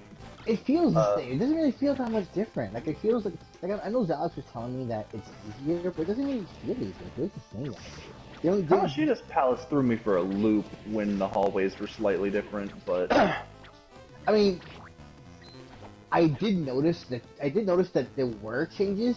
There were like the tutorials were a bit different in Kamoshida's palace in Royal than it was in the original. they were a lot more clear on some things for starters. Yeah, they elaborated. There was more elaboration in a lot of the tutorials. Like I was noticing a lot of extra like dialogue during the tutorials. Like, wait a second, I remember them saying this. This sounds new. But I mean, I know some people were like saying, oh, I mean, because like, I wouldn't say I was upset, but I was kind of disappointed that they, well, from when Zalex, when he was playing the Royal, that they nubbed out the dungeons. But when I played it, but when I played it, my opinion changed because the overall dungeon still felt the same to me. It didn't really feel that much different from the original, except with the changes like the whole the will seed thing and whatnot, which I thought was kind of an interesting addition to the game. But yeah, turkey. Like Angel here, Angel didn't really care too much for the train graveyard part. Angel felt that it took away from the whole rush. It grinded the pace of the story to an absolute halt. The story at that point was Shinra was going to collapse the plate onto Sector 7 and pretty much kill like millions of people. And instead of, hauling ass, your party is slowed down by a bunch of ghosts who want to play hide and seek. Okay, what's up with the ghosts? Well, those were actual in-game ghosts. The plot ghosts. Well, people have speculated those are Nomura's interpretation of Final Fantasy VII fanboys.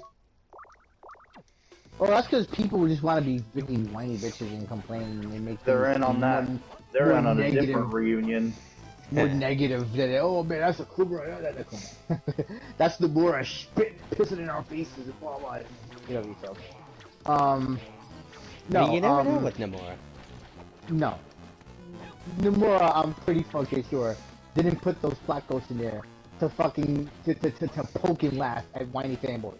I'm pretty sure he didn't do that. What I do think he did though was that there's a story he wanted to tell that he couldn't tell normally without giving the game a reason to tell this story. He wanted, I'm pretty sure, what his whole intention with the Final Fantasy VII Remake is to tell the original story of Final Fantasy VII, but also put a huge spin on it. When instead of actually, and I think this is a theory I heard someone else mention, was that the Final Fantasy VII Remake that we play, the events of the original Final Fantasy VII already happened, and we're playing a time loop version of it because these mind you, these moments in the game went over my head, but this other person that broke it down said there were moments with Eris when she knew things she wasn't supposed to know at that time. She knew automatically that Cloud was a mercenary. She knew automatically where to find Arlene. She knew so many things before she was supposed to know them. And I feel like it's cut content they just re-added in. I don't think so. No. I think they're trying to tell some sort of really weird time loop story. Eris is reliving a time loop. She's already experienced these events. It was gone back in time all along. Or as I like to call it, Aerith loaded a save state. Yeah. There were a lot of things, and the plot ghosts were showing up to try to take these memories from her because she's not supposed to have these memories. So they're trying to not necessarily wipe her memory, but take away memories of the future that she's not supposed to have. Because she's technically not supposed to be there. Or she is, but she possesses knowledge she's not supposed to have. Basically, the ghosts are there to fix later the timeline. On, she's gonna. Well, yes, later on, yes, she's gonna know to take.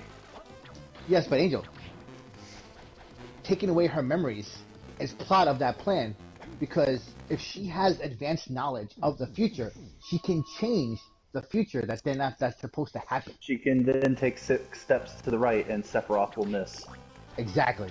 She has knowledge of things that have already happened. And she's not supposed to have that, and her having that knowledge interferes with the future. So them taking away her memory coincides with them protecting the timeline.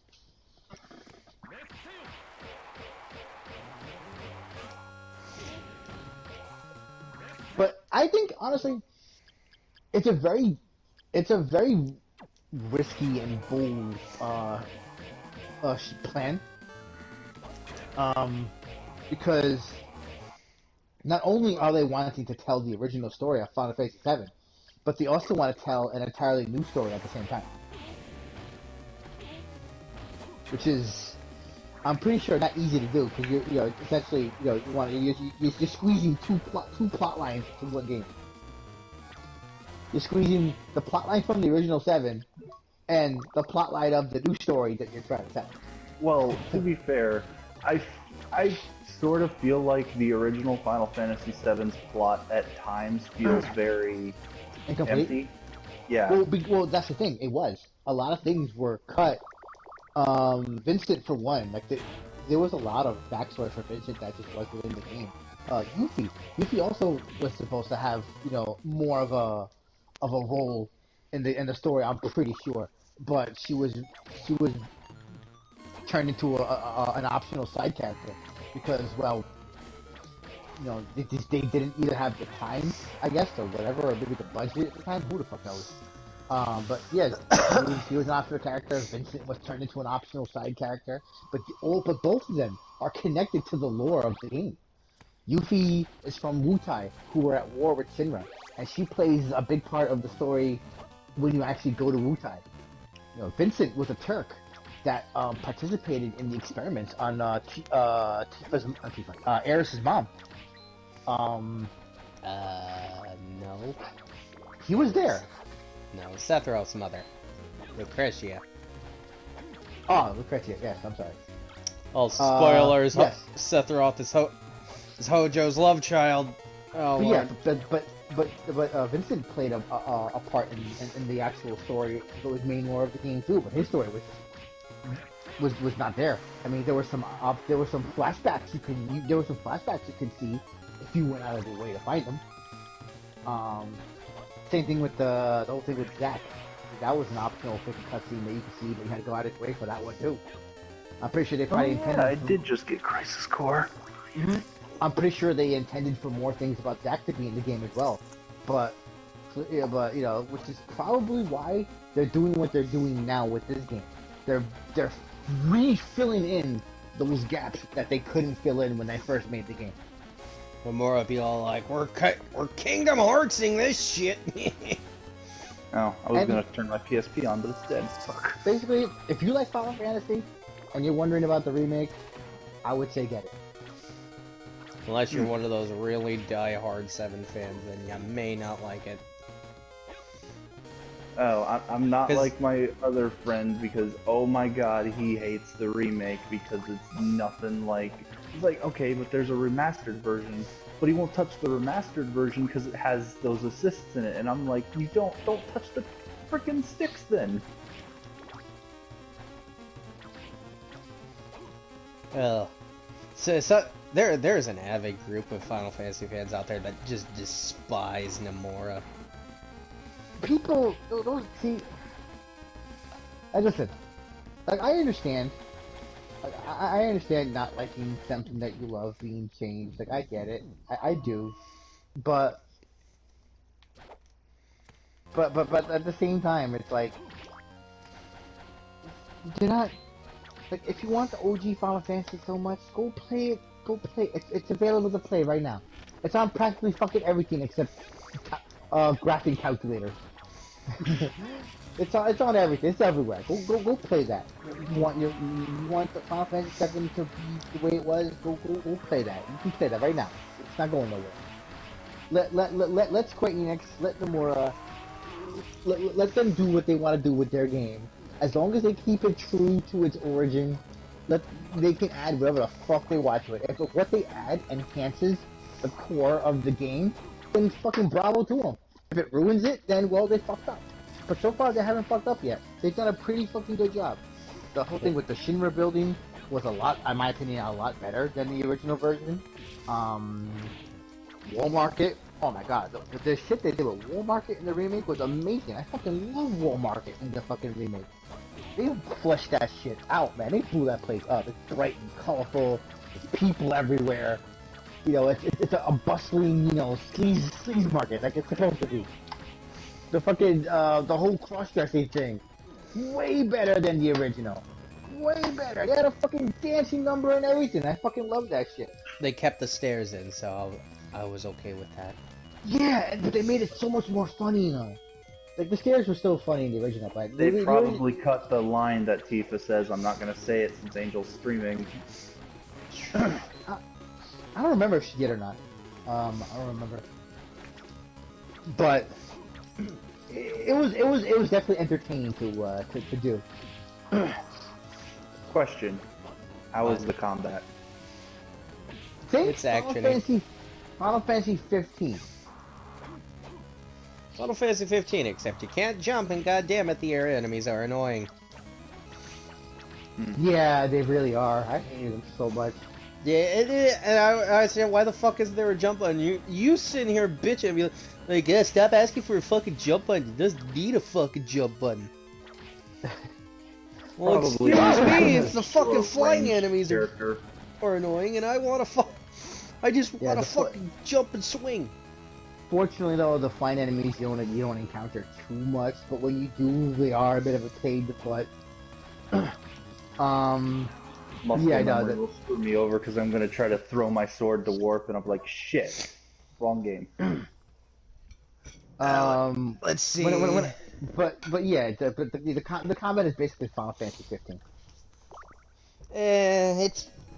It's a bit more in depth than I'd say 15. Final Fantasy 15 mixed in with Kingdom Hearts. Except you can't freaking jump. It still irritates me that I can't jump. But in Kingdom Hearts you can jump and stuff.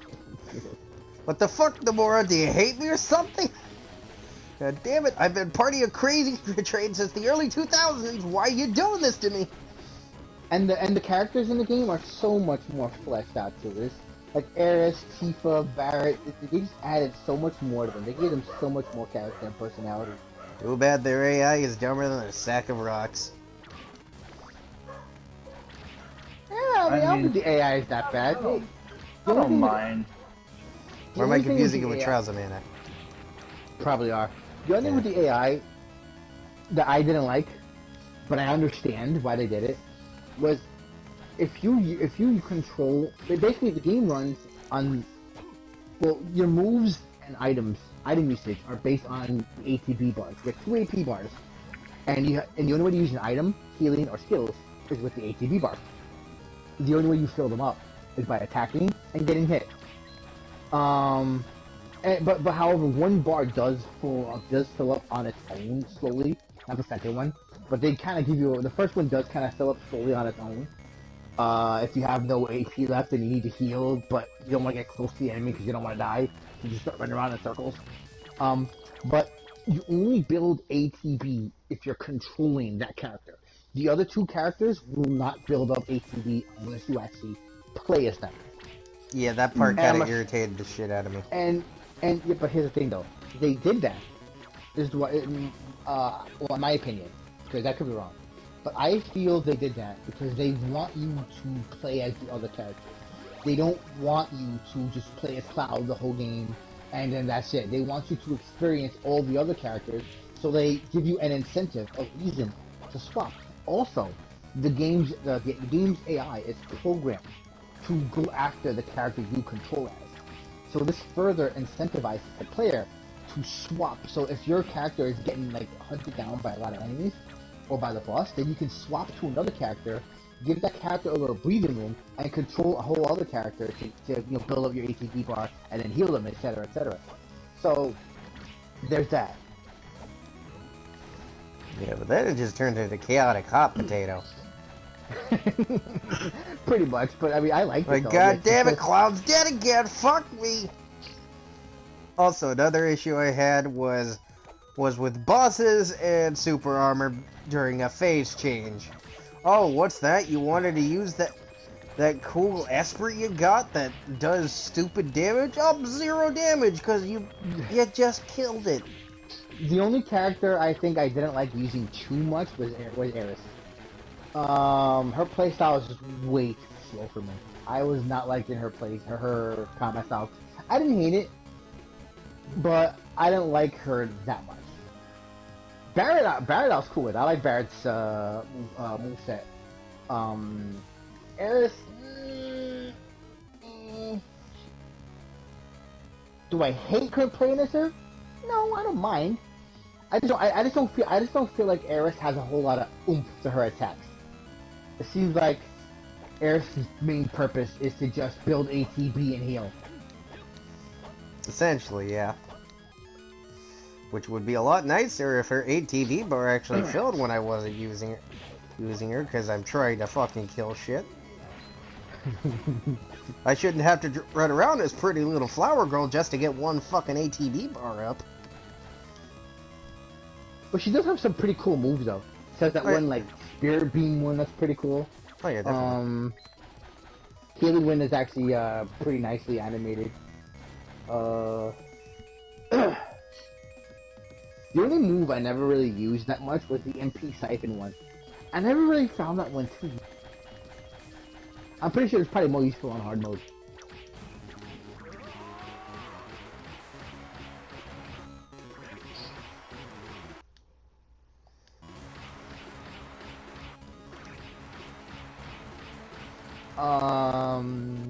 See, but yeah, no, I overall,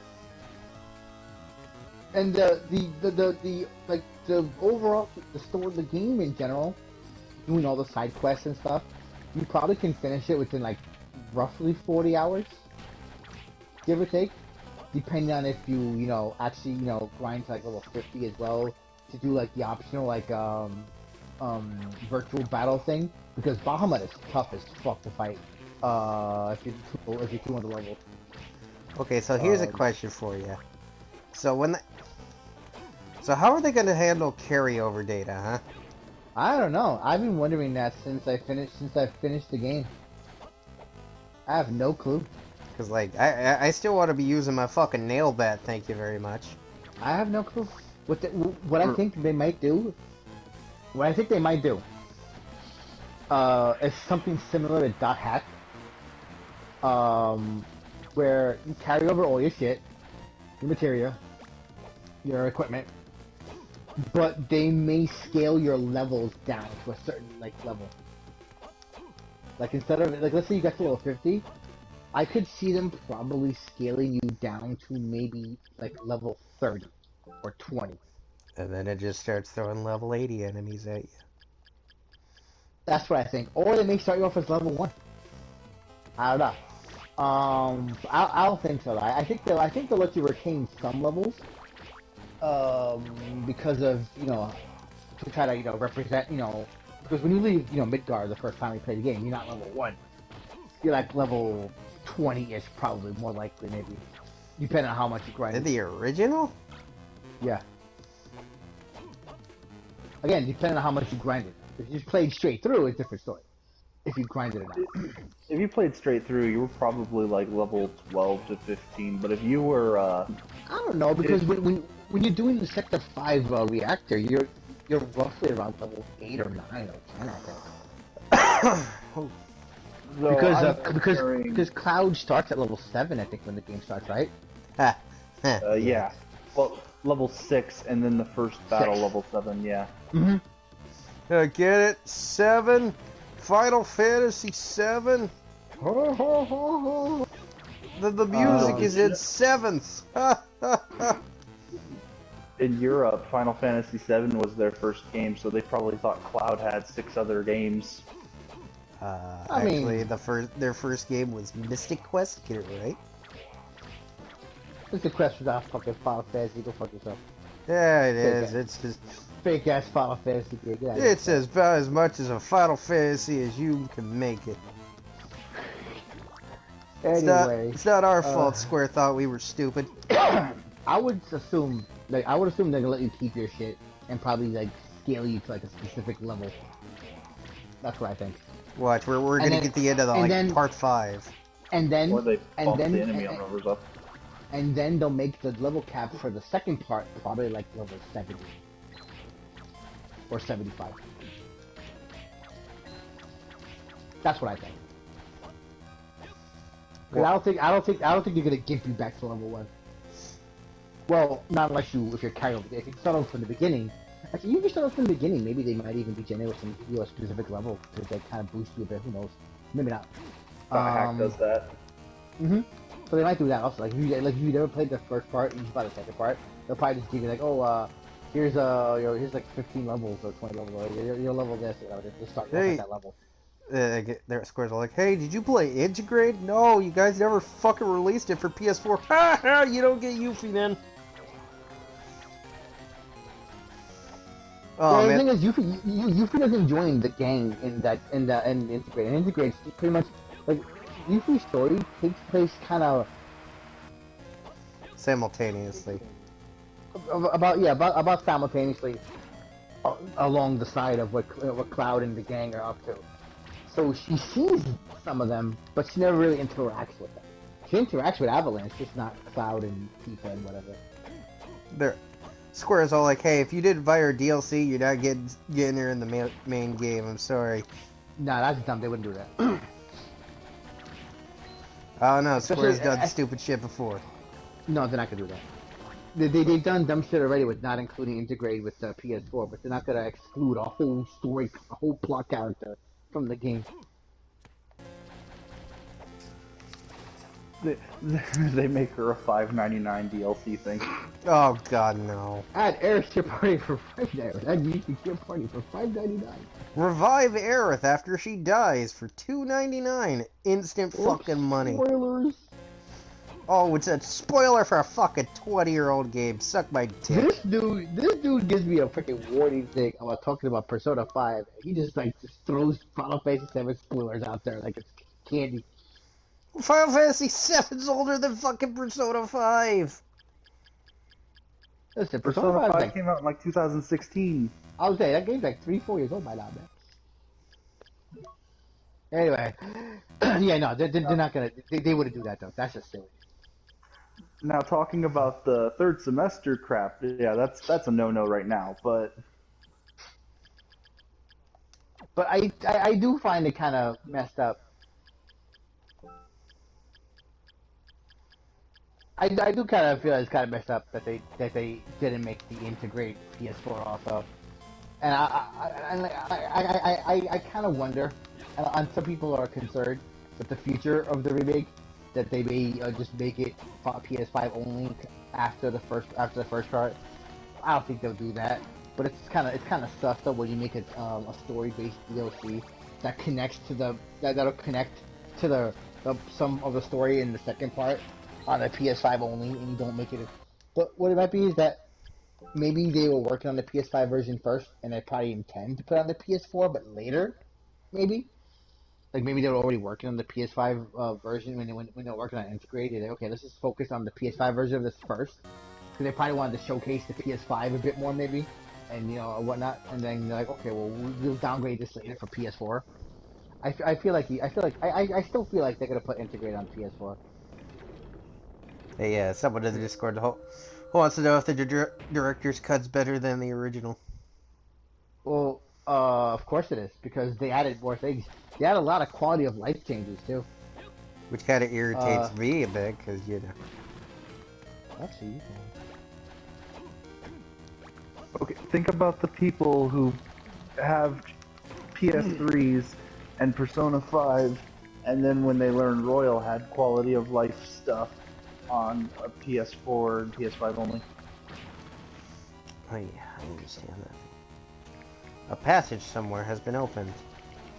Great.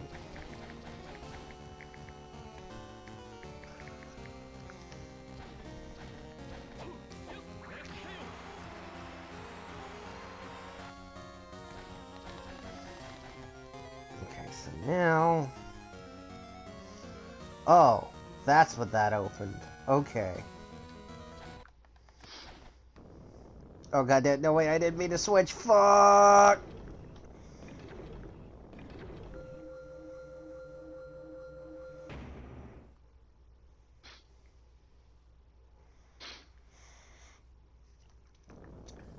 Let's see.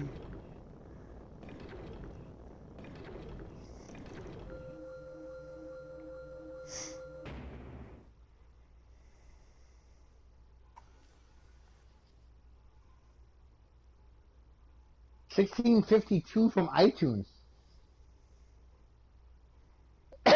Tipped, super chatted $2.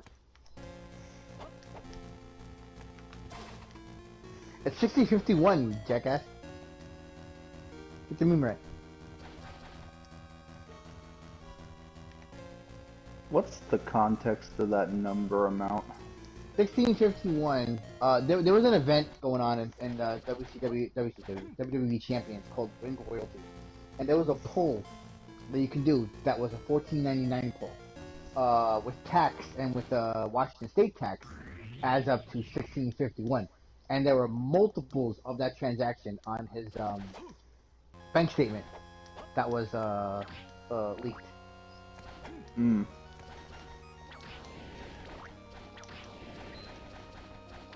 Aren't people like saying he like because of that he lied about his bankruptcy or some shit? Or Oh, 100%. He 100% committed bankruptcy fraud.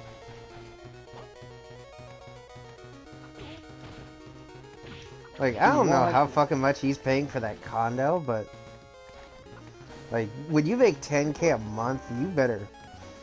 The point is, he should have been able to pay off that condo by now, like been, but he never pays an actual amount. He always pays the bare minimum, least amount he could possibly pay, so he can pocket the rest of the money.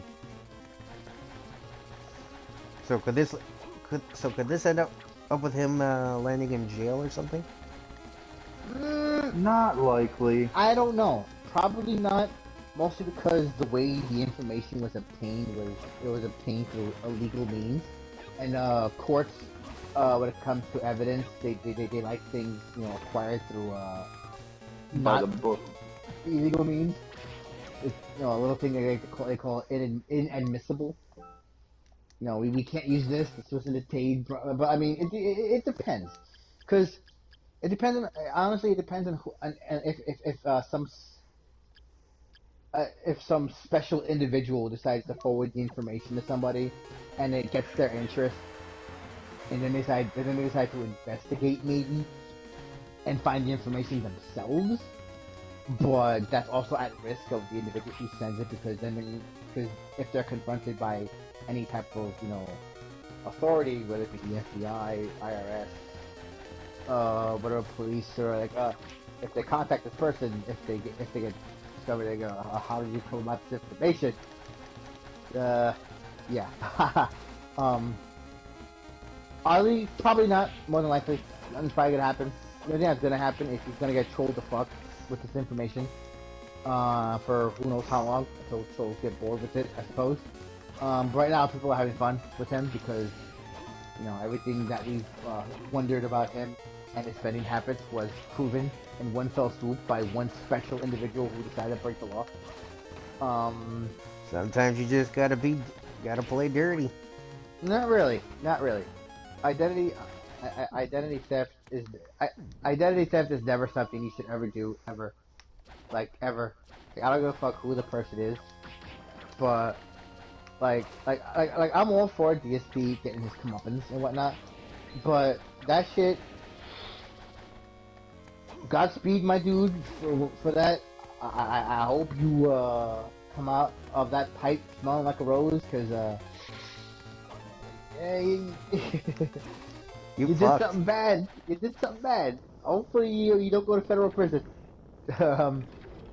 But I personally don't care because I didn't do it. I just love having the knowledge of knowing that this fuck really does spend his money on absolute garbage, and everything that he earns is literally just pissed away, actually pissed away from the insane amount of money he spends on delivery, DoorDash, the $60, $70 weekly purchases for his cat, the fucking $500 a month alcohol that he buys, the insane amount of money he spends on WWE champions. Yeah. Basically, he just streams to feed his addictions now, his gambling and his alcohol addiction. Like Zalex said, all he has to do is cry about how he has a gambling issue, and bada bing, bada boom, more money for fuel. He probably could, but I think he's past that. I think he's past that now. So why are we still playing? It's 12:25. Why are we still going? He's really trying to get that $100. Does it really matter if he's still playing it? Well, It doesn't, but it's just the reason. It's the reason why. He wants that hundo so bad. He wants that hundo so bad. It's 12:25 my time, and usually he's gone 10 minutes ago. Oh, Yeah. It's currently 9:25 for me, so. Yeah, And I, for one, I'm really loving this game. He wants that hundo so bad. He hasn't got that. He hasn't got that hundo in X33. Okay, we got the rib of Vlad now. Let's see, what does the rib do? It has the power to negate poison. We can't get poisoned anymore. We can't get toxic. Okay, so it was the eye, the rib, the nail, the ring. What was the last one? Eye, rib, nail, ring. The fang. We don't have the fang of Dracula though. So they have you collecting the parts of Dracula again in this game as artifacts as we did in Symphony of the Night?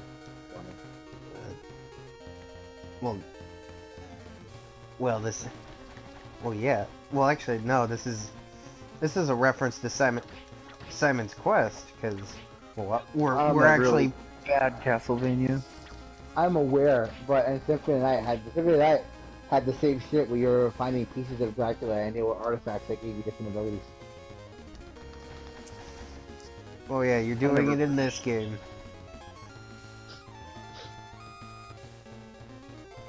Because it's actually required for you to. I avoided the Game Boy game. I avoided the Game Boy Advance Castlevania games mostly because I wasn't a fan of the anime art direction they were taking the series. I like the Victorian Gothic style more. Okay, it didn't really get anime until the DS. It still has that Victorian look. It got very anime. But I'll probably give them a chance on the Switch. If you like Symphony of the Night, you'll like these games. Yeah, I know they're very symphony. I've seen them played. I know they're very. I had a friend that played them. I watched them play them a bit. I know they're. When Symphony of the Night happened, pretty much every Castlevania game that became a carbon copy of it. People enjoyed the Metroidvania aspect that they did. Well, yeah, Metroidvania is fun. I know it is. I like Metroidvania games. I played a bunch of them. Oh, watch. Phil's gonna come up with the excuse for this game, not playing the collection, and be all like, Metroid Dread's coming out this year. By the time I play those, people will be sick of Metroidvanias, dude. Yo, that's the thing. Why is he playing Metroid Dread? I thought his chat hates Metroidvania games. Why is he playing Metroid Dread? Metroid Dread is a Metroidvania game. Triply released, dipshit. Wow. Need I say more?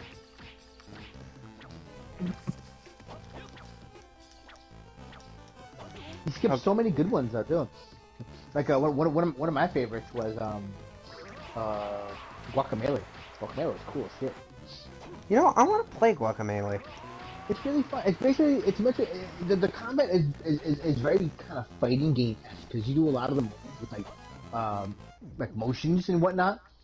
Yeah, cool.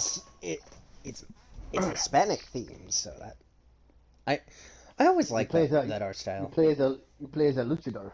Yeah. Might be memory holding this, but did he play Bloodstained? No.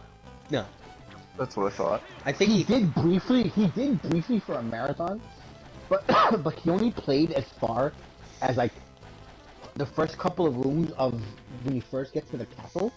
Then he died and complained about no checkpoints and turned it off.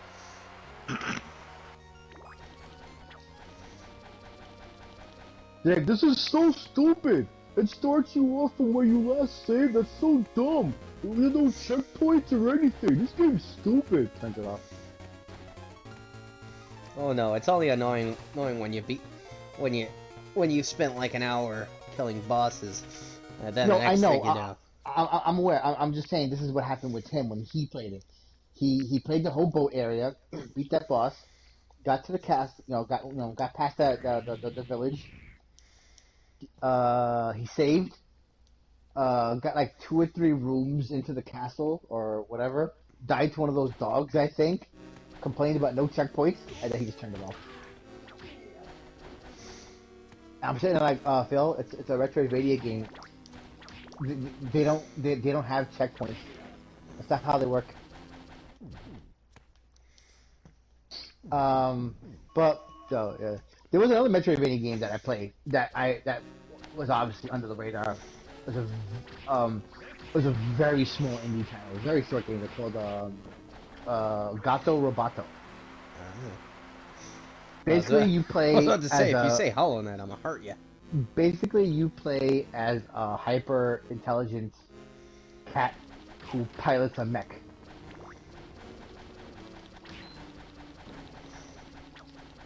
It was neat. It was really neat. I liked it. It was very cheap. It was like $4 or $5 some shit.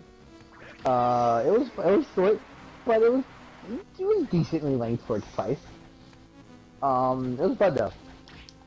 Axiom Verge is a cool one. Howlett obviously is awesome. Both Guacamelee games are awesome. Heck, if you really wanted, you could just get Symphony of the Night, you know? It's available on everything. There's another called Dust, Elysium Tales, which is also, I believe, like a very hacky slashy Metroidvania style game. That's a pretty cool one.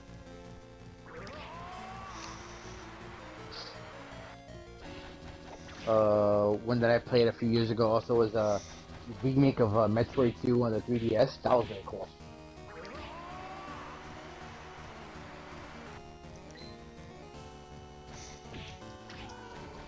Appreciate all the contributions and the fun. Yeah, after he begged his way up to $83. Yeah, bye-bye, get fucked, yo. God, I remember one time, it was during the vestry.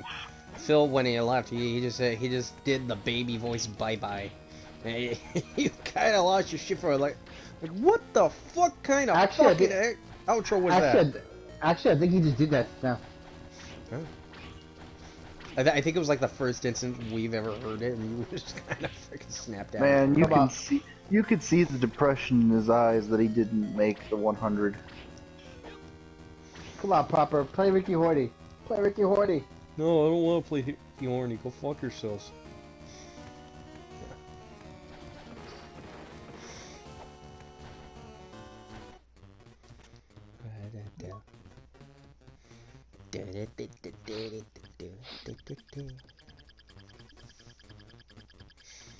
Just gonna buy a mess.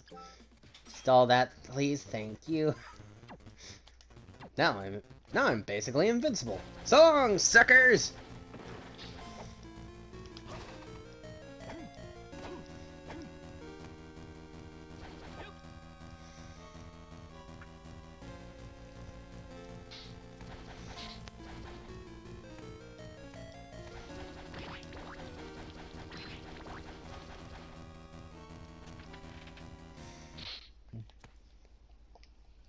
No, Proper, play Ricky Horny. He's not playing Ricky Horny. No Ricky Horny for you. Fuck you. I'm very sad. I'm a sad boy now. Be a sad boy. I'm a very sad boy. You get to be a sad boy, you fucking dirty asshole. Oh, wait, he said one more song. Is he gonna play it? Is he gonna play it? Nope. Aw, got that Proper. You let me down.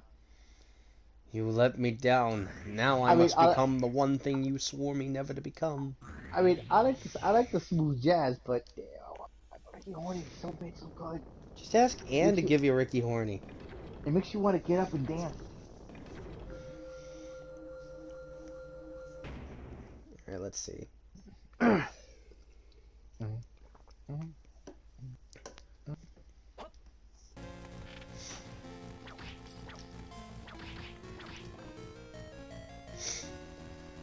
Okay, so where I want to head to next is... Restream over. Just watch my channel. Because you know your friend is streaming. Good joke. Wow. It's okay, Timed. I get this every time. I'd rather watch Amaranth lick a mic. Wow. My gameplay is not that bad. Come on now. I'm just joking. I'm just joking until you laugh. I'll have you know that I like to believe I'm fairly confident at video games. Yeah, you fine. Bitch, your poison ain't gonna work. Ah, get fucked, bitch. I have the tooth of Dracula. I ain't gonna fucking get poisoned now. Because apparently that Dracula's tooth does that in this game. I can't get cursed, can't get freaking poisoned. I think I'm actually nearing the end of the game. Now that I think about it. There's actually 3 endings to this game, Jesus. I'm just joking. Okay, but is the ending stipulation still the same? Depending on how much you explore depends on your ending? No, it's depending on what if you wore a certain item or not during a certain cutscene. Some cryptic bullshit like that.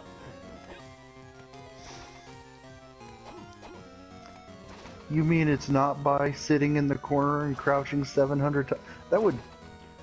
If that was an alternate ending for a game, then holy crap. Oh, is this another what I think it is? Yep, it is. And here we get the moon armor. Let's see, how much better is it than my magical armor?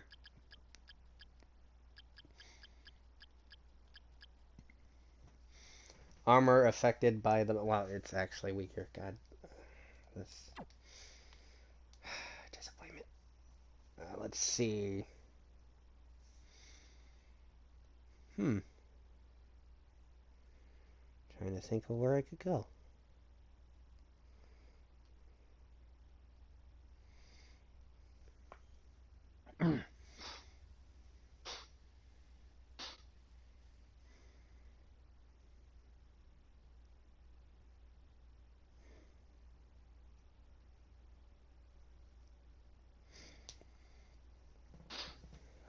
Okay. The one thing that you actually find in one of the hint cards this game has is by kneeling in front of the gates that take you to the different castles, you actually can switch. You can actually teleport between warp gates. To which yeah, okay, that's a nice little reward for finding a hint.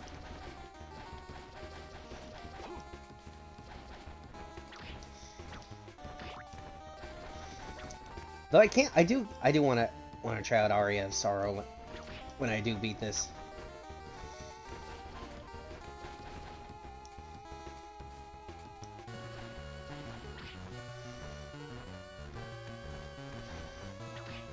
To think the grandson of Simon would be running around the castle looking for Dracula's parts again.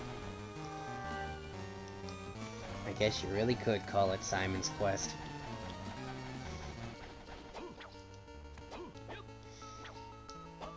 This castle is a creature of chaos. It can take on many incarnations. Ka-ching! God damn it!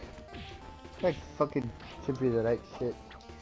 I mean, that is the explanation for why it looks different every time. Yes, I know. I know the quote. I played the game a dozen times.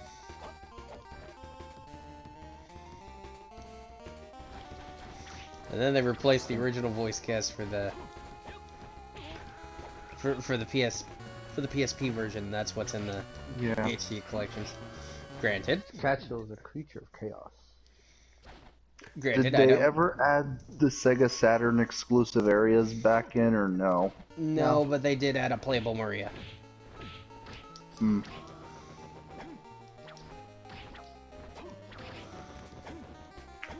They added a playable Maria, and I'm trying to think. Oh yeah, if you like Yuri Lowenthal, he voices Alucard.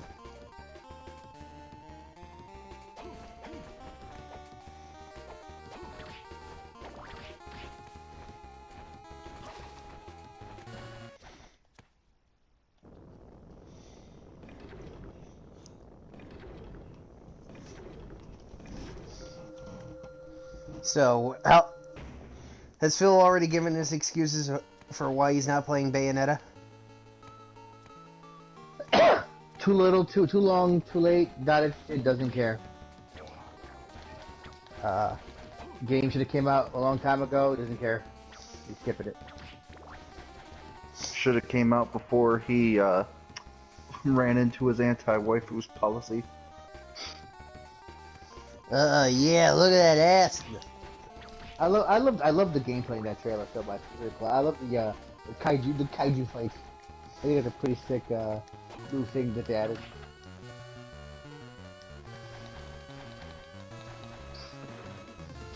Now let's see how well it can do against its competitor.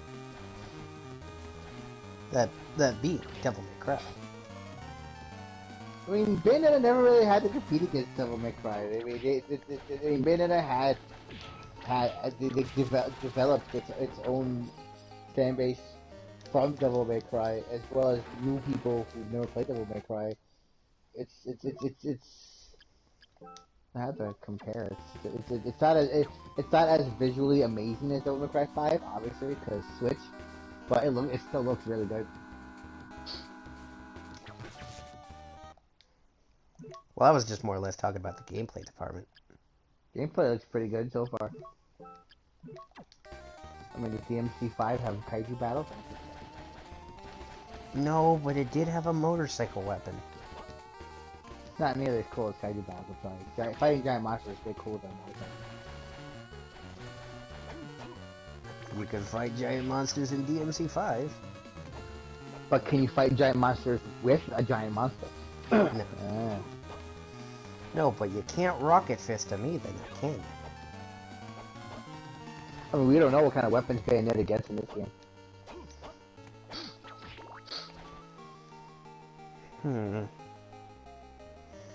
I mean, like I said, from what I saw for the trailer, the gameplay looks pretty cool. Now, the full extent of the gameplay, obviously no idea, because Gabe's got ideas, so we don't know, like, what else, like, what are the moves she gets. Like, all we do know is that she gets 3 different summon creatures to control. A lizard-looking thing that can kind of be Godzilla, but not really. A bird, and a spider. Now, I'm pretty sure you don't have them all from the start, maybe. So obviously the demo is showcasing, you know, all of what you can do. I'm pretty sure you either start off with party 1 or none. I want to guess none. No, definitely 1. Because Bayonetta always had the ability to use her hair to create a giant creature to do like the finisher. I might start off with 1 maybe. Oh, we don't have the heart, do we? That's what we're missing. We're missing the freaking heart and the tooth.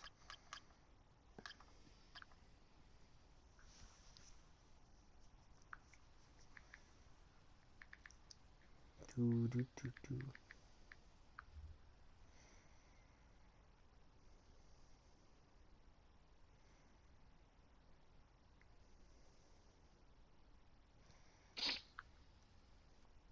Is the director's cut only PS5 or is it on PS4 also? I think it's on PS4. I do not know. What? That's trending director's cut. I'm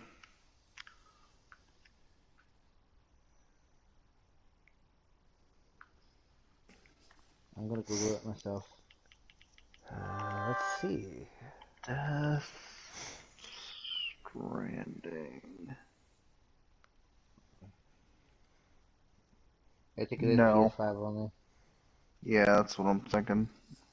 Oh yeah, of course. You don't want the PS4 fans having any fun now, do you? Oh no, wait, hold on. Oh wait, no.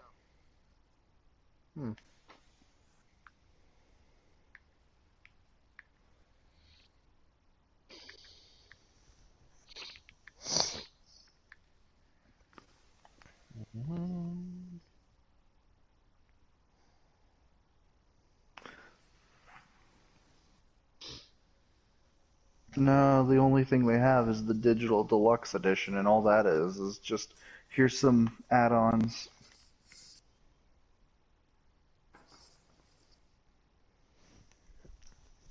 shit.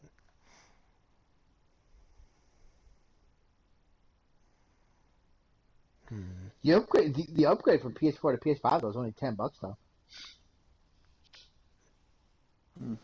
Should be free though, but is what it is. I mean, isn't that supposed to be why PS5 games are $70 now?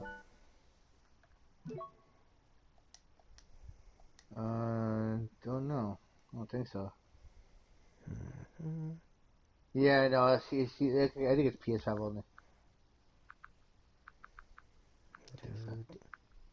Probably to incentivize getting a PS5. Hey, what's that? You want the fun version of Death Stranding? Okay, so this is the Wizard's Urn.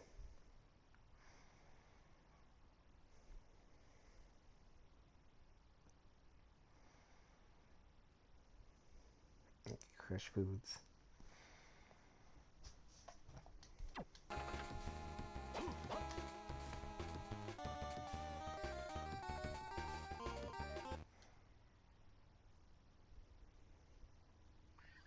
What the fuck? Why the fuck did someone make him a PS5 fucking slide? And he doesn't even fucking play Street Fighter 5. What is this shit? He hates Street Fighter 5. Why is he advertising this? What the fuck? That is so dumb. I don't know. Like, he fucking hates Street Fighter 5 for crying out loud. Why is he even using that slide? Motherfucker.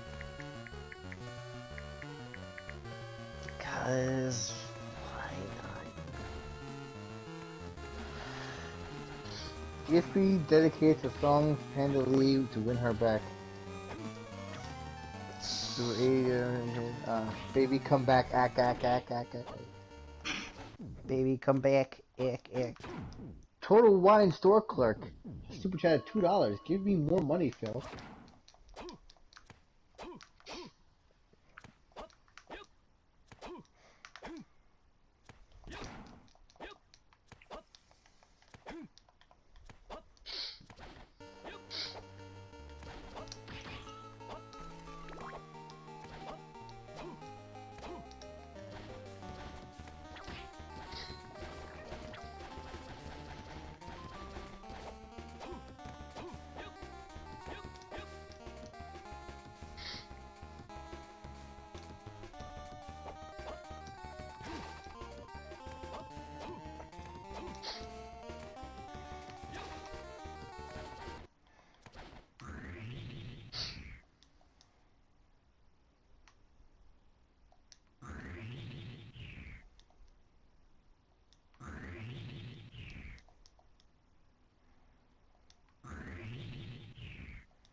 The sun armor.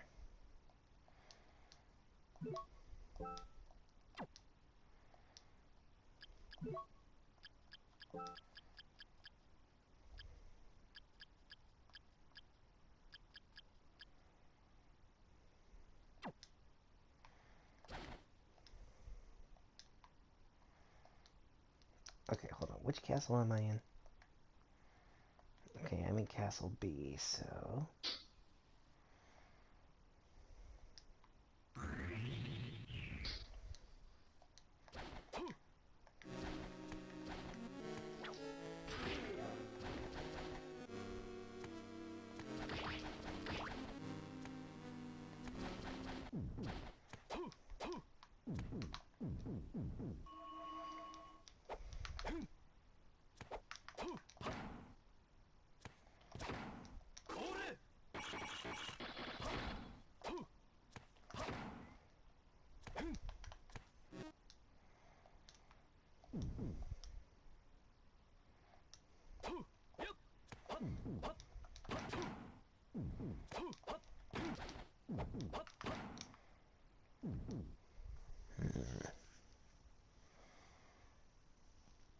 Oh.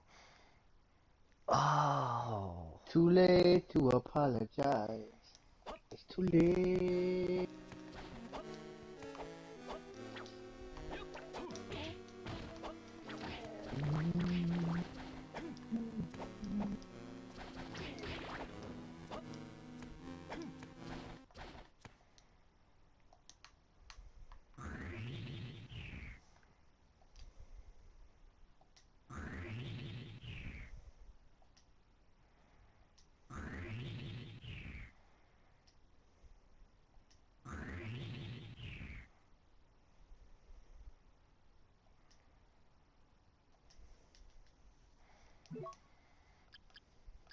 Oh, I should probably change out of the crush boots since I don't need those anymore.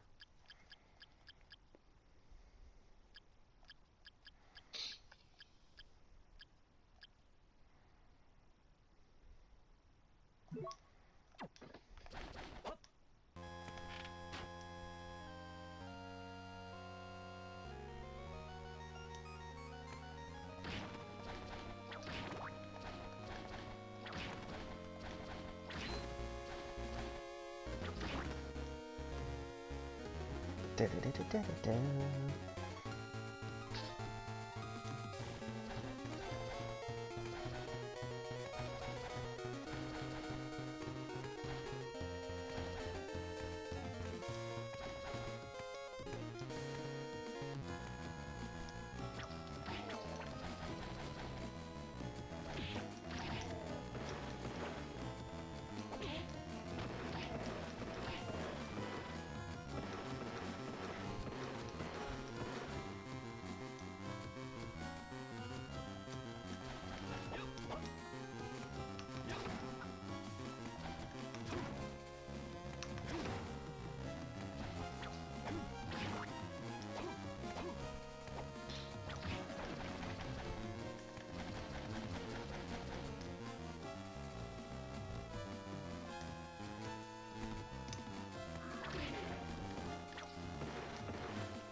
Alright, something to him.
You know, I have to check actually. Okay, I just gotta see if. Please tell me there's not a trophy for each ending.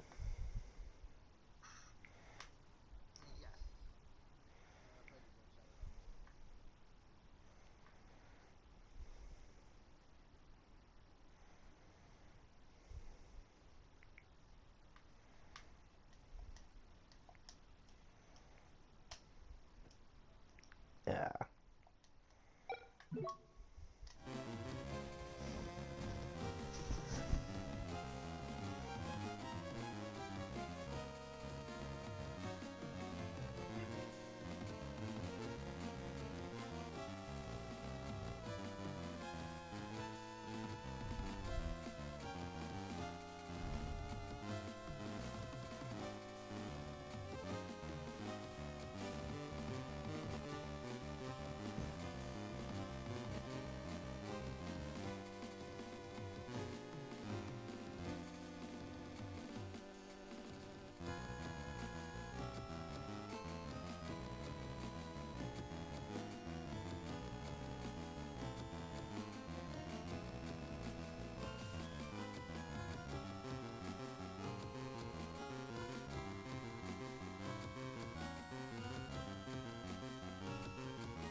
Oh my god. Oh, okay.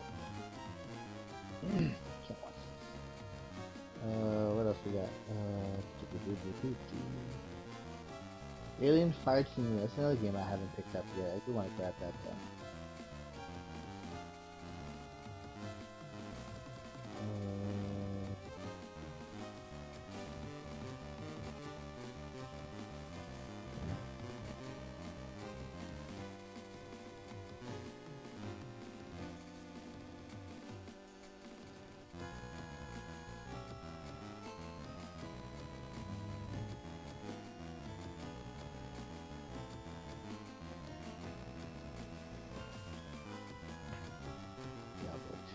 Resurrected. Okay. Let's see.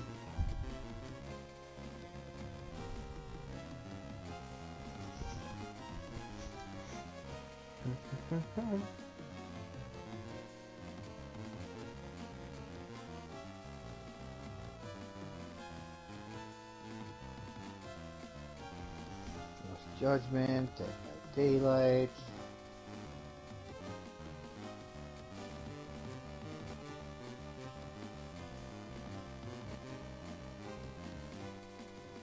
Spider-Man.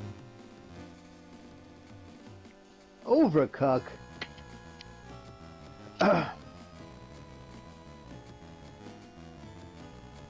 Layla. Nobody.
Oh boy. Okay. Oh god, here I am sitting. Here I am sitting here, staring at my fucking phone, looking for where all the fucking relics are. God damn it. Okay.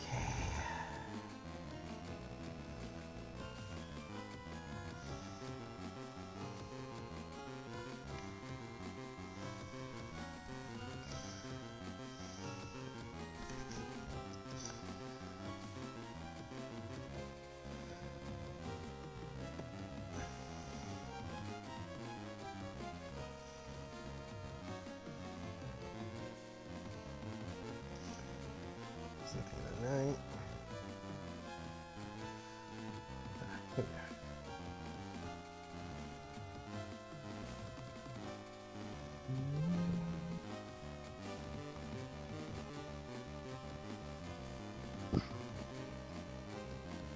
Skywalkway.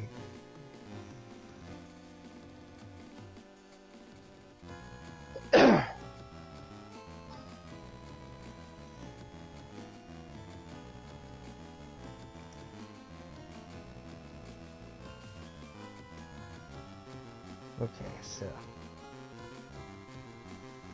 we need to head to Skywalkway. Skywalker Ranch. No.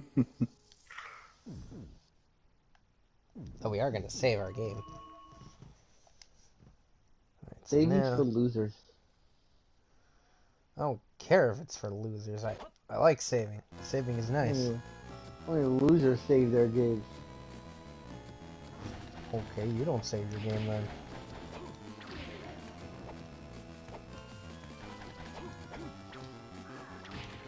Yeah, that's what I thought, bitch.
Yeah, I want to say we're nearing the end of the game, actually. I just need to go and get the freaking... We'll see if there's... Okay, hold on. I actually should be able to look at the trophies on this thing.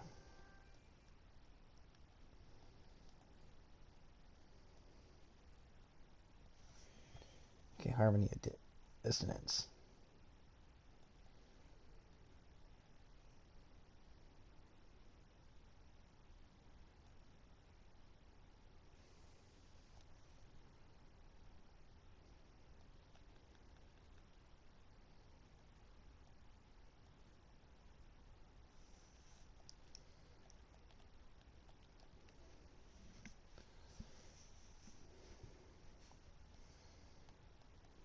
Yeah, let's see.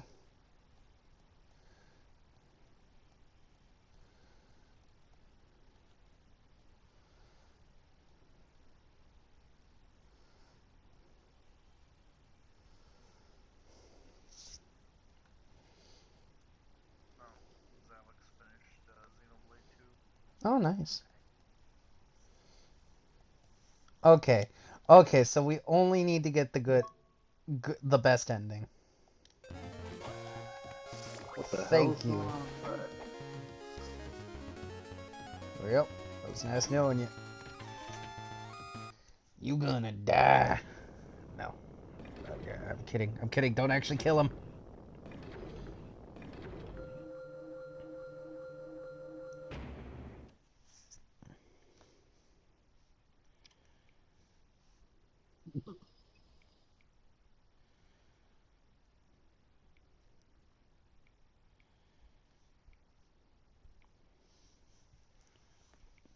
Glad he got to finally finish that game. Now we can finally mark it off his bucket list.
What the?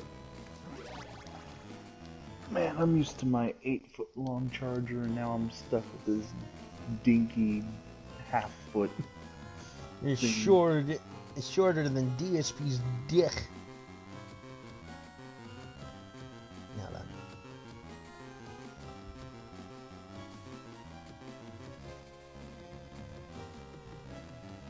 Ending was very sad. Poor Zalex.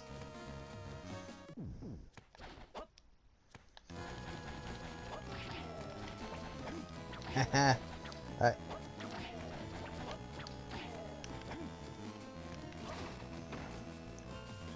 Screw you, platforming challenges. I have the damn moon boots.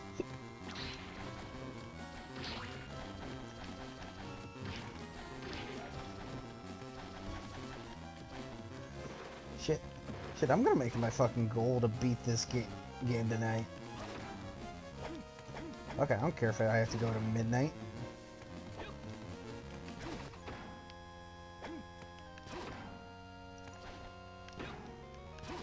Bill went overtime, so Angel feels threatened.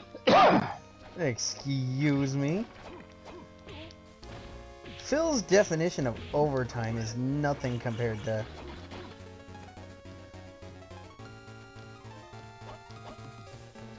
He's nothing compared to the likes of moi.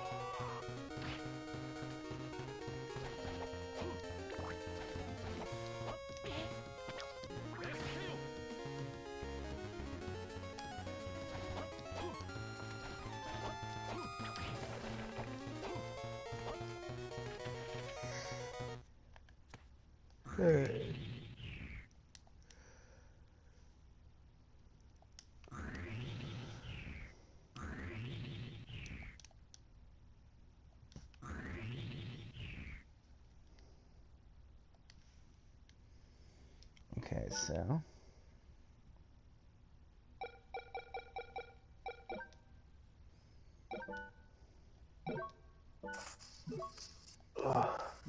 Okay, so which part again is it?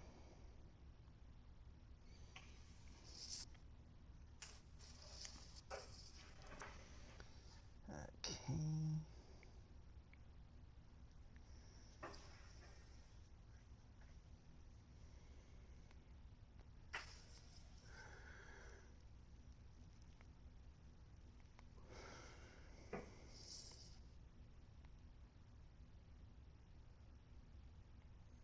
Oh, I really am out of food. Damn.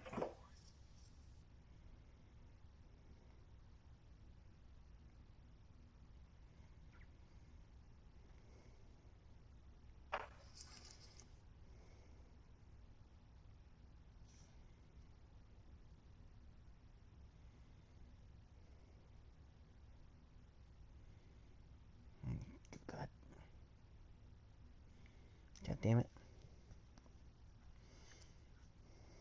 Okay, so now...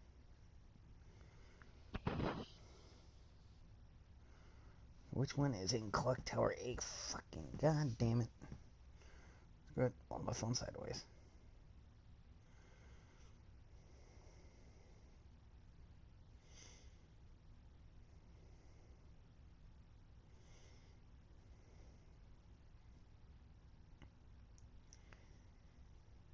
Oh, he also paywalled Bison?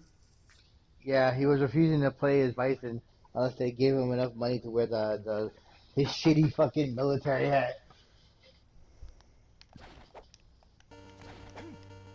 It's like, I want to play as Bison, but you guys gotta tip me money to get the hat on. That's fucking... That's stupid. Yeah, it's DSP.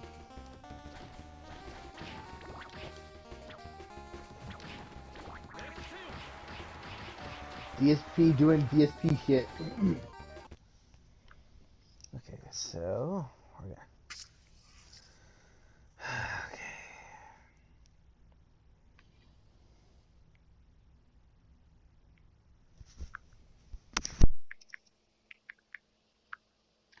Okay.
Ugh.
Oh.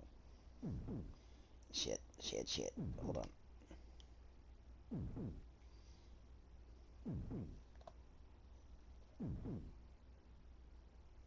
Oh, hey, Catser. So, how's the advanced collection so far? Just so you guys say hi before I sleep in a bit.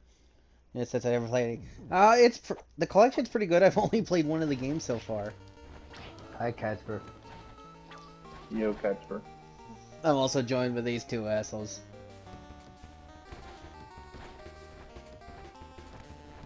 But yeah, it's pretty good collection. There's save states for you if you want them. Save states are for pussies. That, or if you want to just abuse the RNGesus.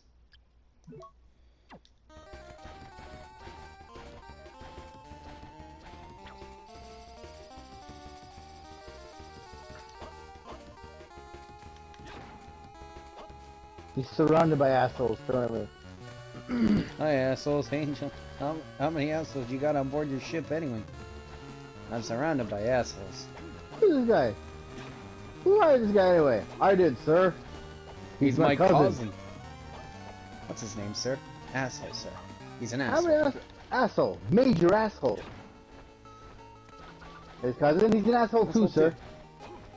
God damn it! How assholes are on this ship? shit? Yo! I still have to watch Spaceballs. It was was free so on funny. YouTube for a while. I don't know if it still is now. Even today, I believe it's still funny. You think we took the Emperor's orders way too literally? Look, he said calm the desert, so we're calming the desert. You guys find anything yet? We ain't found No. shit. He asked 2 separate groups first before he got to that guy. And they all had increasingly more awkward code shapes. And then the last one, very racistly, had to have a hair pick for afros. Because Keep firing, assholes. because the last group he asked that question, the guy I answered was a black dude with a very big afro helmet.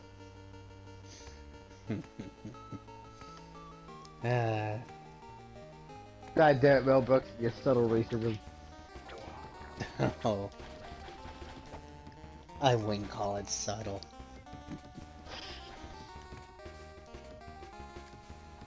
What's up, movie? Movie's amazing.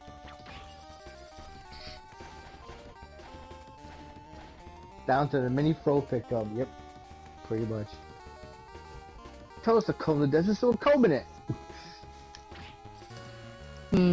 As much as I like Spaceballs, I think Blazing Saddles is my favorite out of his movies.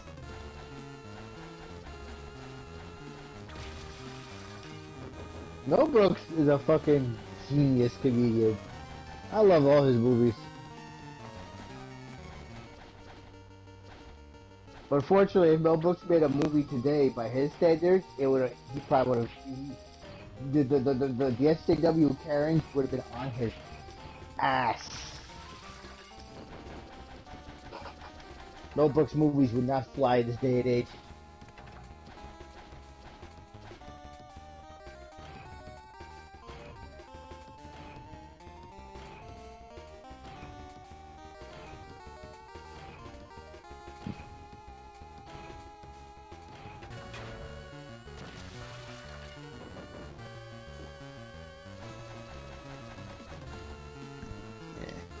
Producers. Aha! We have found a separate section of the castle we have yet to find. Oh wow. Oh hey, the merchant. Hey,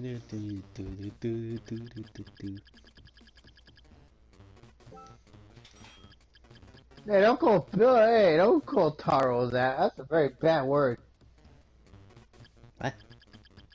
No, watching this guy play Kata. He's fighting the first major boss. He's gone full Spanish. Oh. He's gone full Hispanic right now.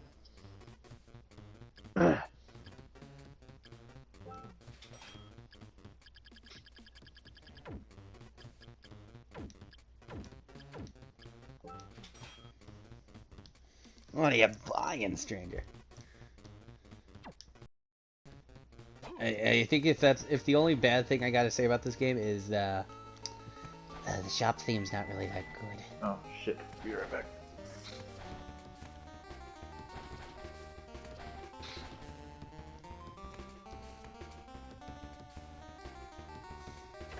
Jesus, there's like a whole fucking separate section in this.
Oh god damn.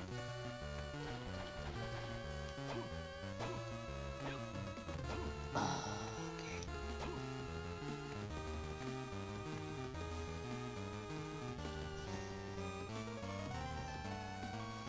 Are you complaining about more content? No.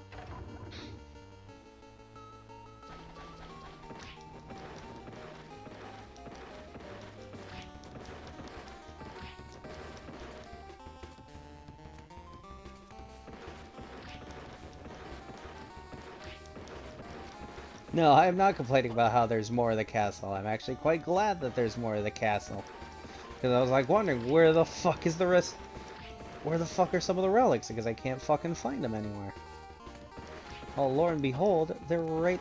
It's right there. You gotta do a little bit of cryptic bullshit, though.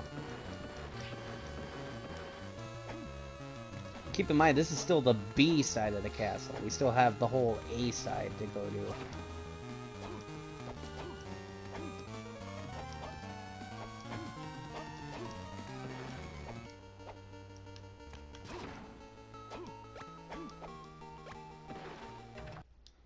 Healing meal and heart choker, huh?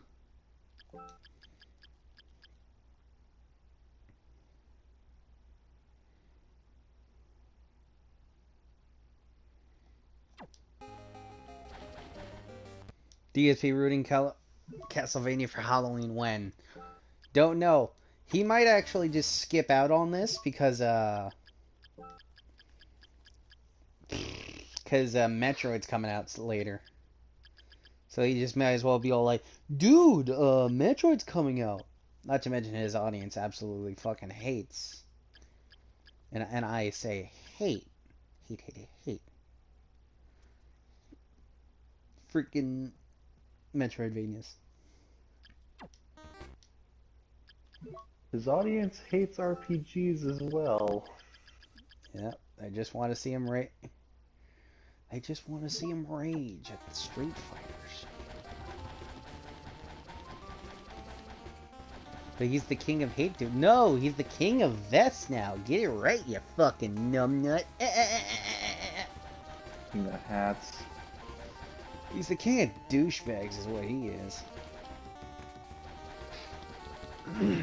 All Phil has to do now is just change his name to Kyle, and he's got the perfect douchebag name.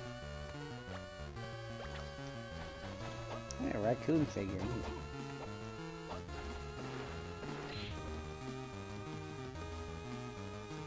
Okay, yeah, this whole fucking room.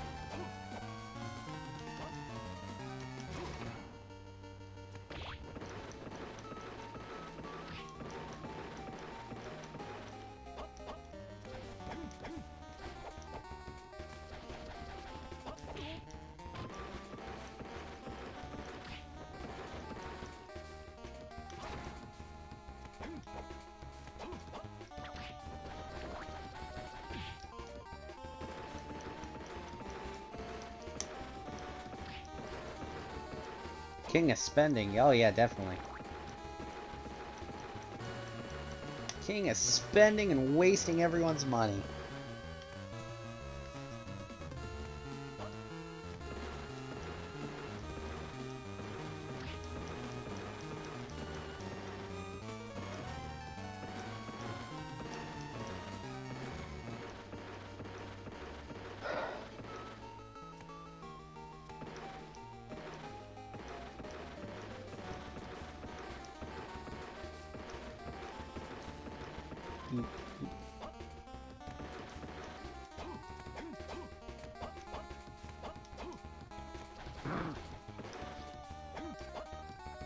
Oh nice, eShop sale. Well, I have $60 chilling in my account. Well, good for you, kids. For not all of us could have $60 way to get our account like a certain asshole I know.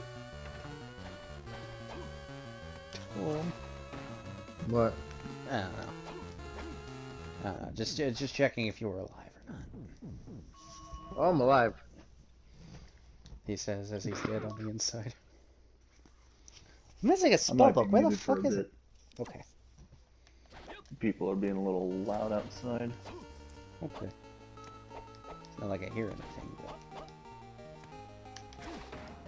Well, it's because my dumbass is muted already.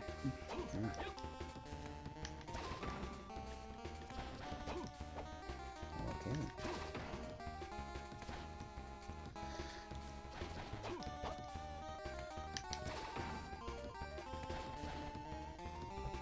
Hey, take some asshole points back. I pitched in $100 towards funds. One, my boss.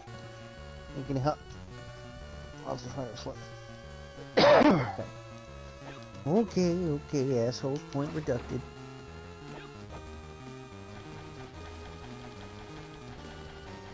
Oh boy.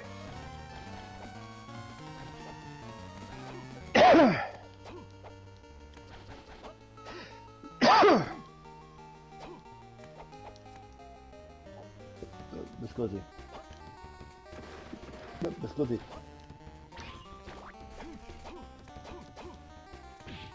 You could at least put on a hat, dude. Oh yeah, I can wear hats in this game. Sadly, it won't show up on my character. Oh yeah, Cancer! I can't wait to see you when you get in here. Is when we play Aria of Sorrow. I don't know if I want to play Circle of the Moon though. Why not? Yeah, that one's not that good. but it's part of the collection. You have to play it. No, I don't. You do. It's part of the collection. You have to play it. There's nothing legally saying I have to do it. When you buy a collection, you have to play the whole thing. No, I don't. It's a legally binding content. Why is there another freaking update for Kana? Oh, so much adventures are serious classic. If I'm free, I'm not driving and work. Happy to watch, yeah. Well, maybe if you, well, Casper, if you gave you like $100 in PSN credits, that's sweet the deal. I mean, nothing. $100 in PSN credit. Well, that sounds like extortion. It's not extortion. It's funding the stream. I'm a horrible person. I kid, of course. I normally buy games on my own volition. Ever rarely do I have someone buying a game for me. And even so, I do appreciate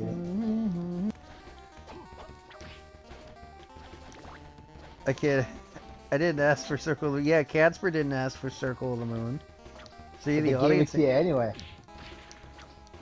Audience isn't asking for it, so, no. Go for it yourself. But it's not up to the audience. It's up to the streamer. It's what the streamer wants to play. Well, the streamer says no!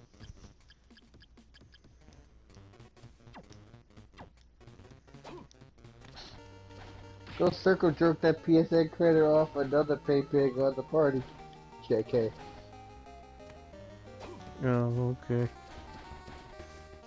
Casper just pings me with a fucking code, and it's just like, here, Falfairs, you'll ever buy yourself a new game or something. Code's used. Dude, that's too cruel, man. That's cruel. I find it funny, it still points out the fact that the freaking code has like X amount on it, and then when you agree to redeem it, it's like, oh, code's already used.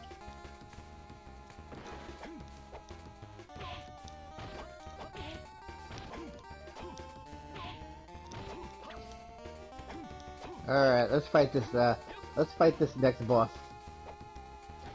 Alright. Alright.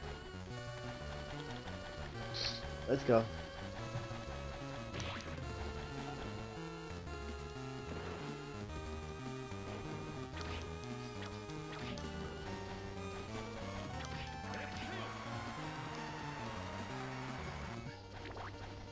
So they put up quality 8 for full stale trolling.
Kira, honey, it's okay to be angry.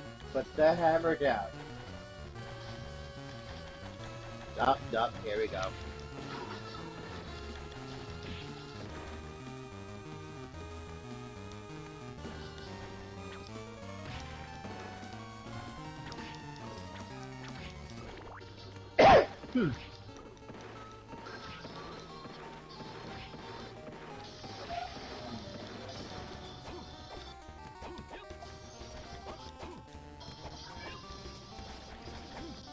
Hold on, I wasn't expecting that. Not gonna lie, this place doesn't even look like a castle anymore. What do you mean? This is totally a castle. It's normal for castles to have giant Rube Goldberg machines. I'm missing something. God damn it, the gimmick fight. Dude, it's a gimmick boss. Oh, that's good. At least okay. At least when you get up to the boss, they start you at the boss. If you die, and they don't make you go through that fucking platforming shit every single time. That'd be pretty cool. I gotta figure out this fight.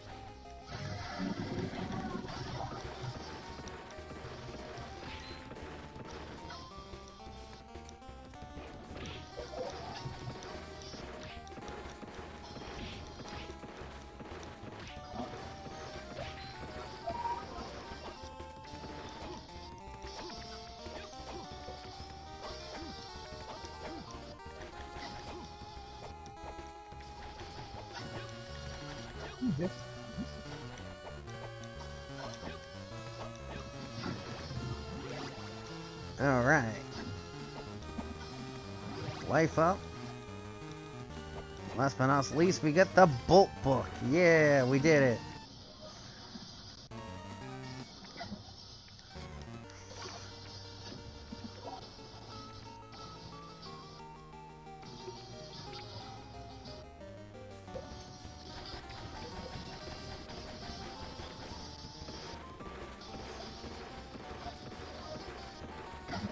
What am I missing? I don't understand.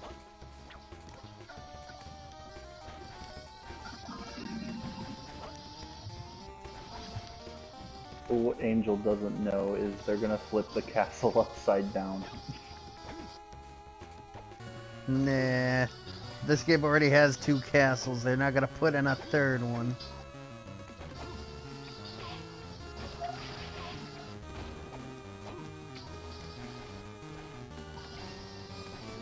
Joke's on you, the game already has 2 castles. Not gonna lie, I had the Xbox Live port of Symphony of the Night, which means they didn't show the FMV of the upside down castle, so I didn't know there was a second castle.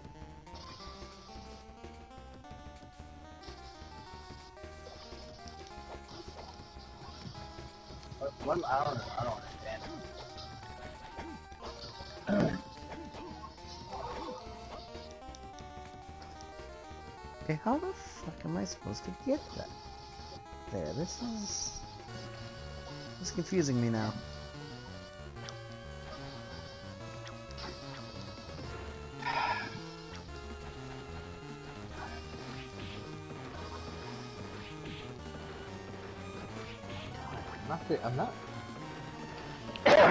I'm not figuring out this gimmick at all. Getting manhandled. I figured out half of it, but I'm not figuring out the rest of it. I don't know what I'm missing.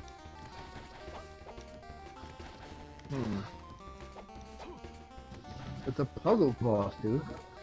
Dude, it's a puzzle boss. Kinda is a little bit, actually.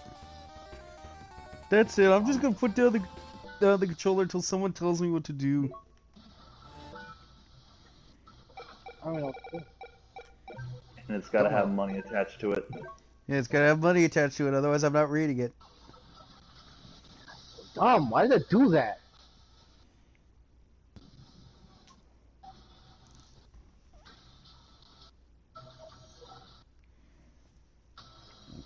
so Clock Tower A is where we're at. So, oh, game facts, help me out here.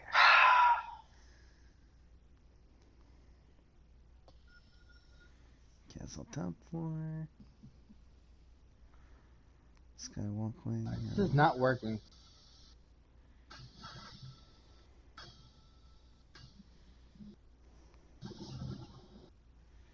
Ah, Okay, hold on a second. Let's try something.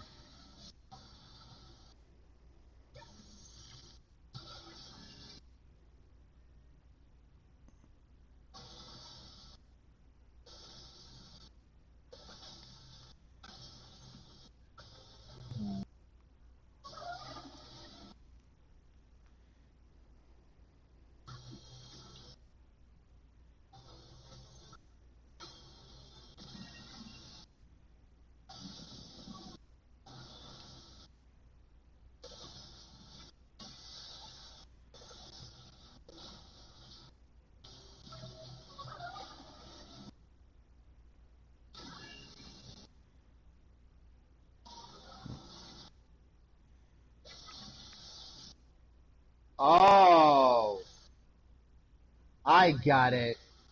There we go.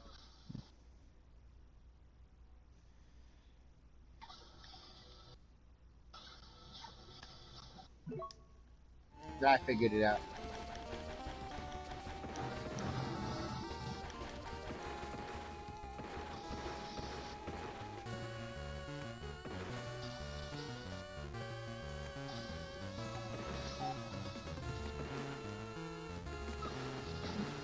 okay, there we go. That was kind of fucking cryptic. But either way, now we have the Fang. We now have the Fang of Vlad.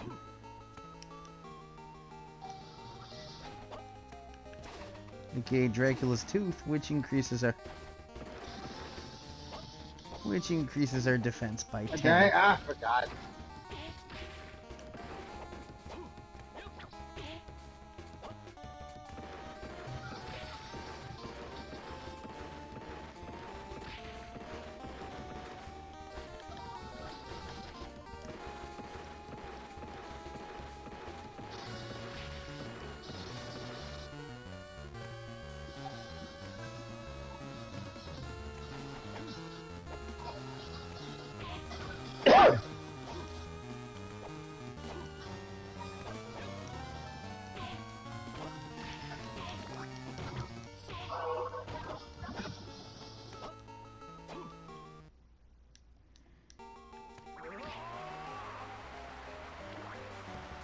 Alright, I got the gimmick now. Now it's just a matter of actually winning.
Yeah, that probably could explain why I wasn't doing so much damage.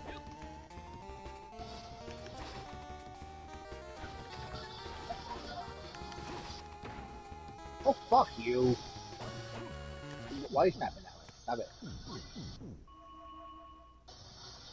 There we go.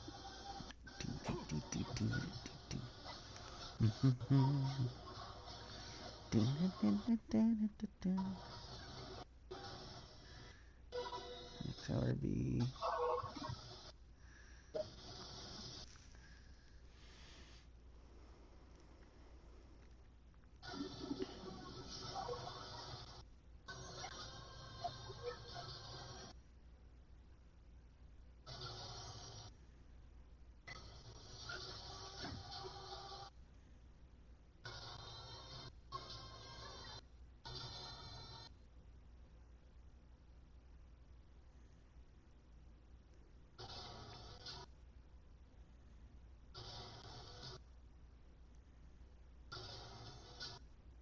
Oh no.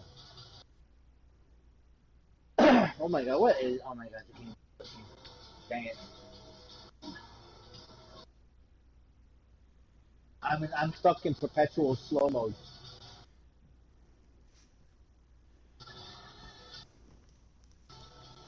Okay, so now.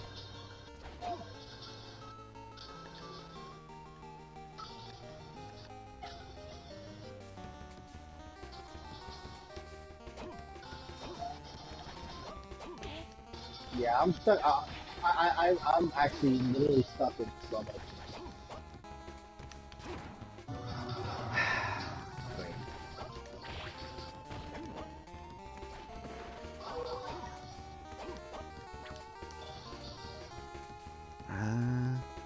Just kill me, please. This is like the second annoying bug I found.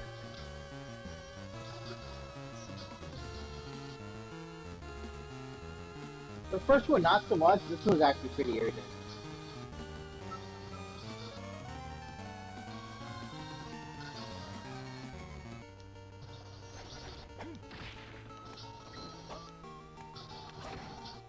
Hurry up and swing the hammer and kill me already. Please, so I can start this fight over. Really appreciate that.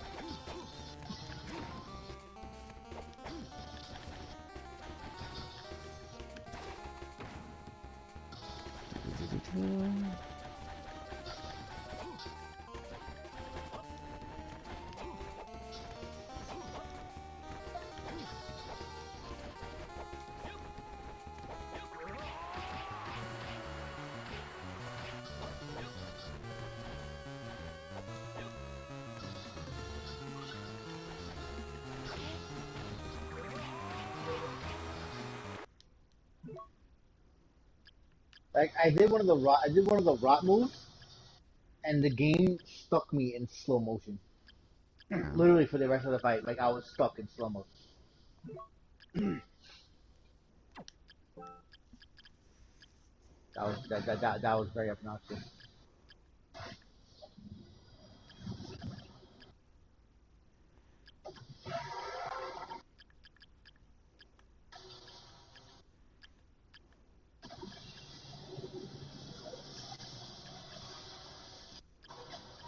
Fuck you.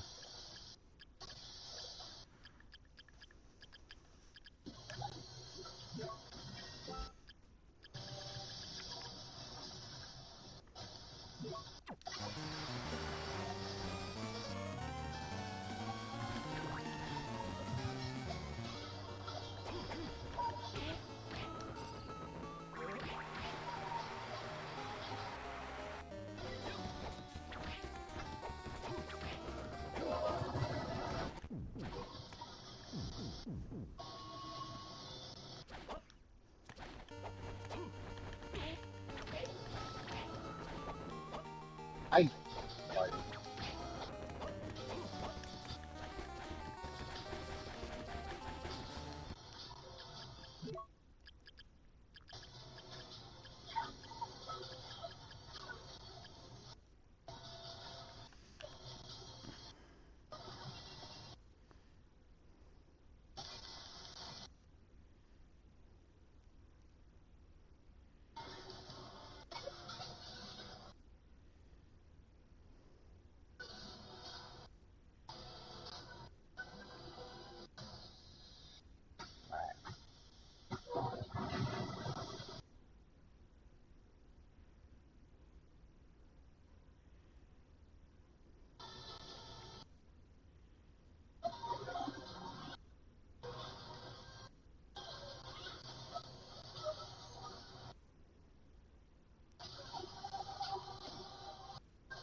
Oh shit. Oh, well, it's phase 2 now. Oh, broke the hammer. Oh, she mad. Oh, she with a sword. Okay, she got a hammer and a sword. I don't like this. Oh, hello. Oh, we got a whole new fuckery going on here with this fucking face. This should be interesting. Okay, Symphony of the Night, skip. Harmony. Here we are. Okay, so Heart of Vlad.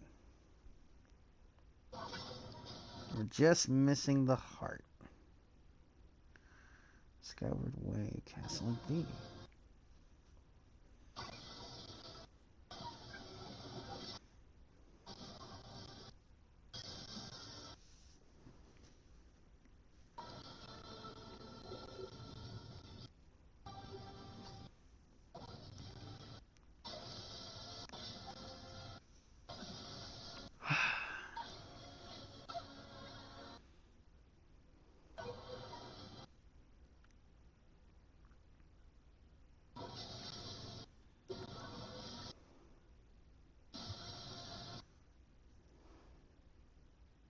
Oh my gosh, you big man.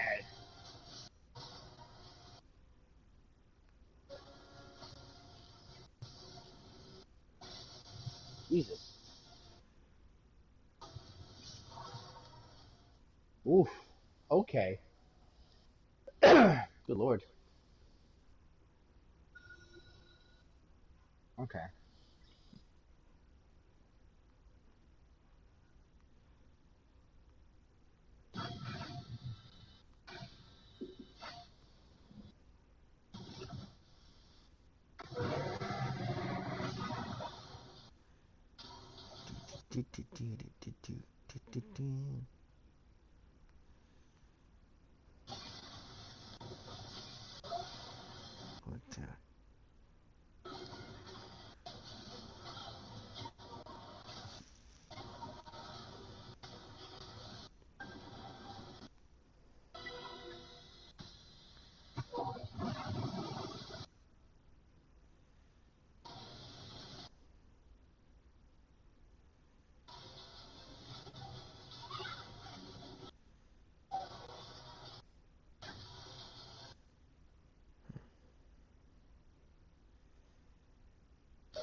I fucking whatever.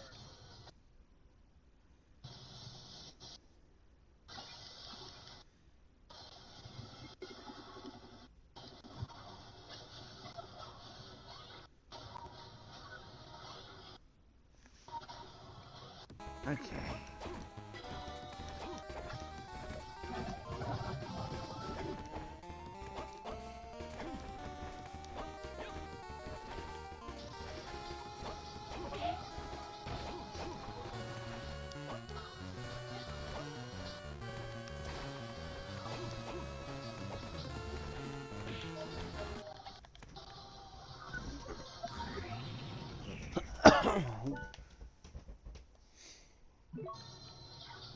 Castle Treasury. Entrance.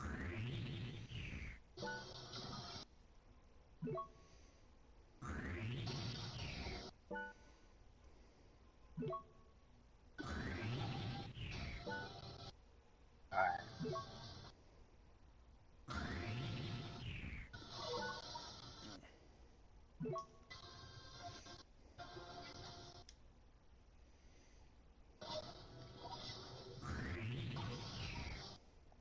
Whatever, man.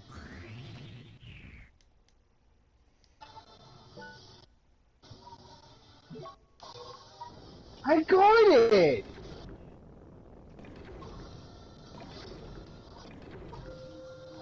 Blocking. I'm actually blocking. I'm actually pressing the block button.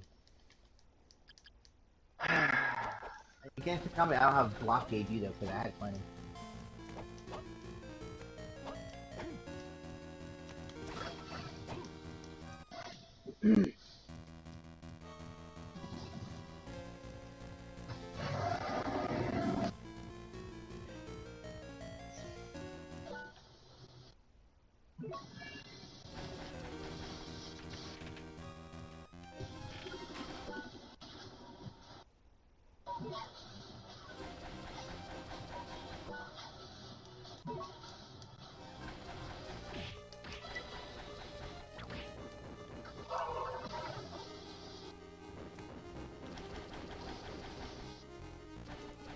Dissonance.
Oh.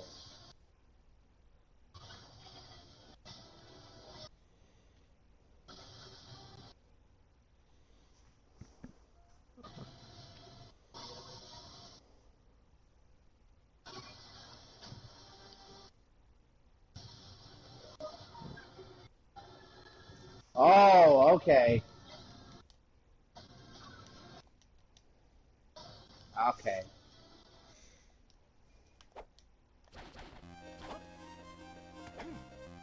I got this. I understand this right now. I understand this phase now, sir. That's Gotcha. good.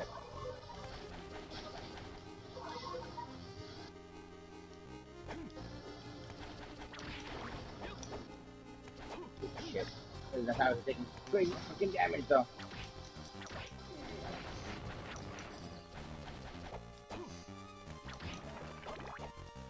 Oh, wait, hold on a second. Oh, I've gone now. Never mind. Okay. So we just fucking fight them straight up then?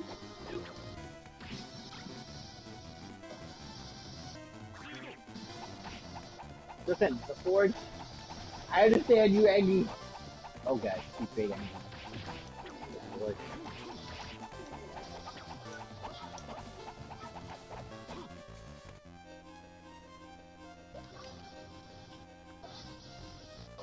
Oh, my God. Oh, my goodness.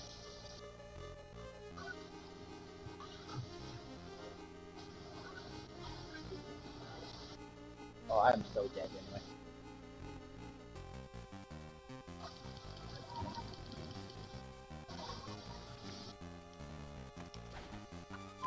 Okay.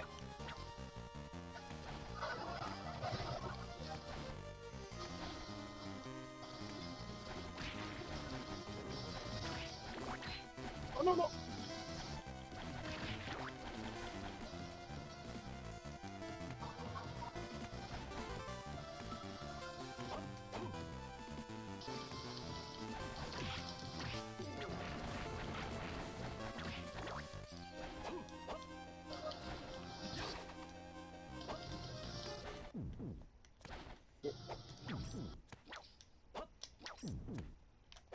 Oh, okay.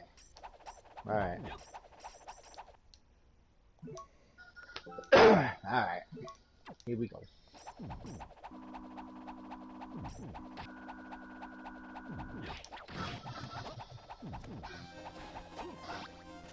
There we go. We Alright. got all the relics. We now have the Heart of Blood. And now we can... Now we can actually proceed with the game.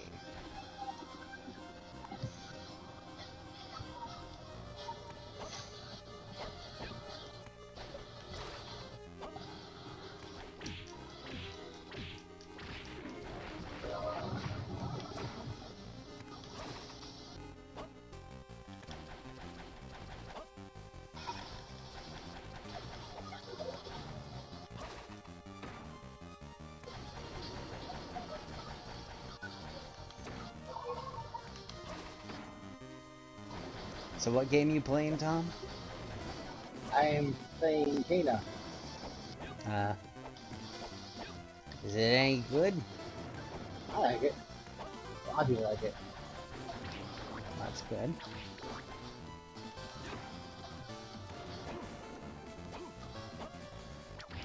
It's basically a...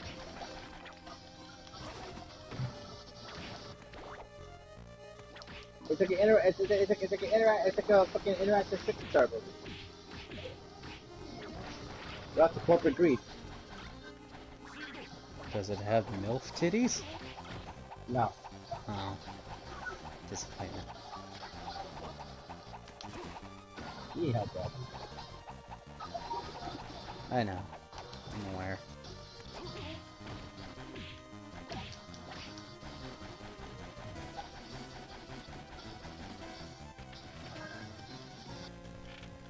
Oh, fuck you! I forgot about the shockwave.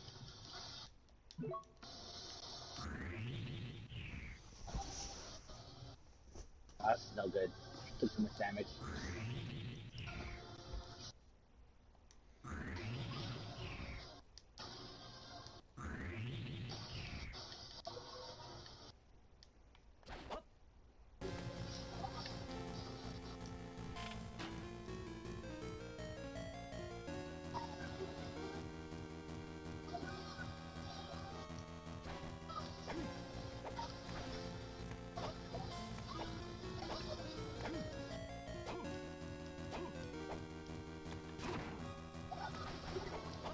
So basically, to get the best ending, we have to have 2 items equipped, 2 certain items equipped, and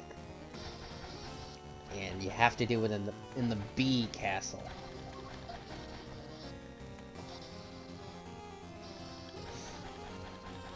Luckily, they put a save point right there.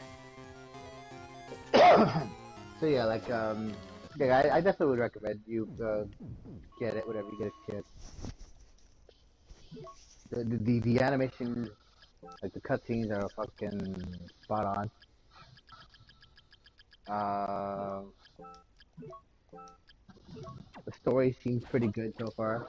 The bosses, I think even on normal, can be pretty challenging.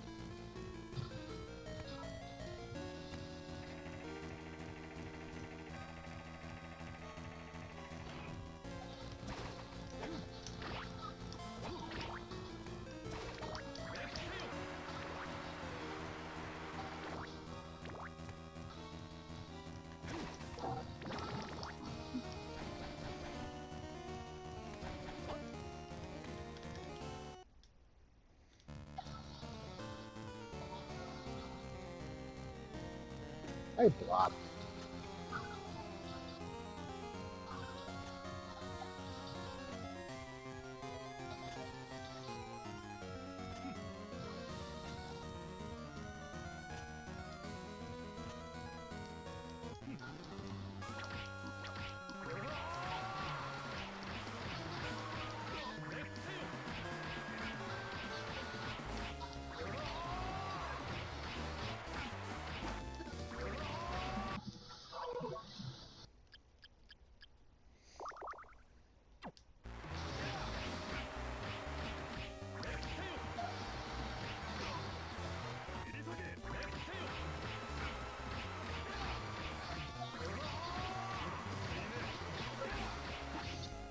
Is that freaking Dio's voice actor? Good lord.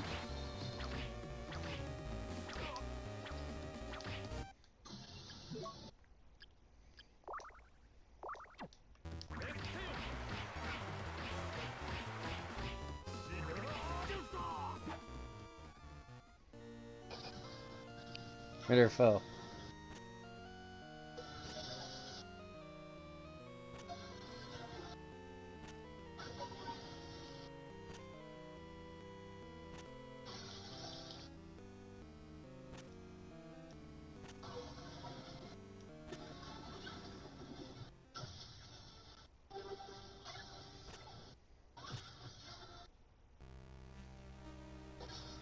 It's Dracula.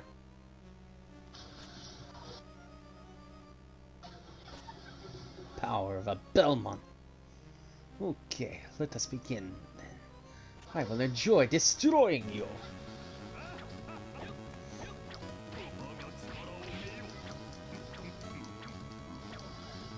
Got you, bitch. There we go. Oh, it's over.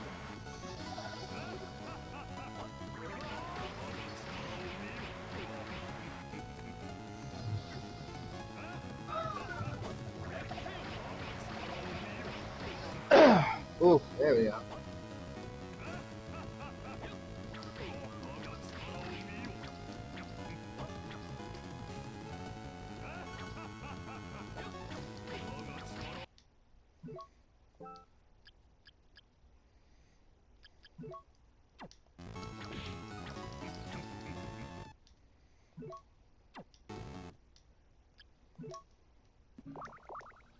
Alright, there we go. Time to watch the the story.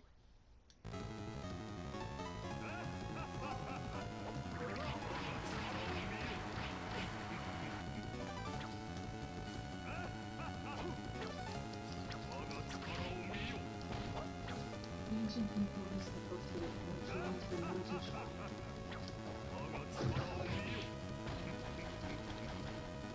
They didn't understand its potential.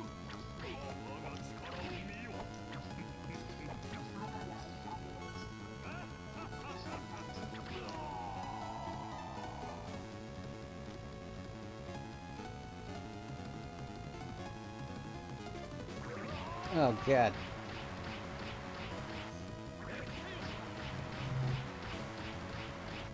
This was just the beginning of our problems. Something was wrong. Crops failed and poison covered the land.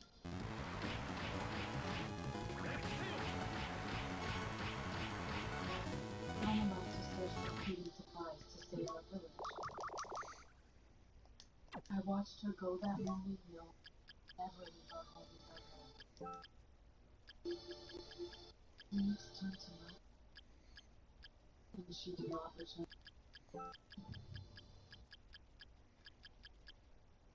We tried everything to help restore balance, but nothing worked.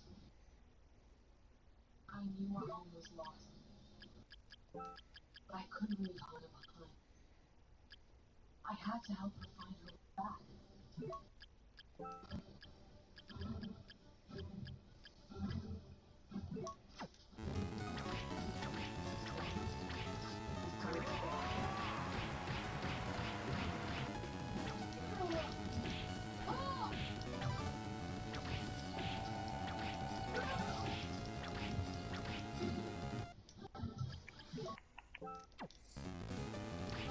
I wonder what time we're on.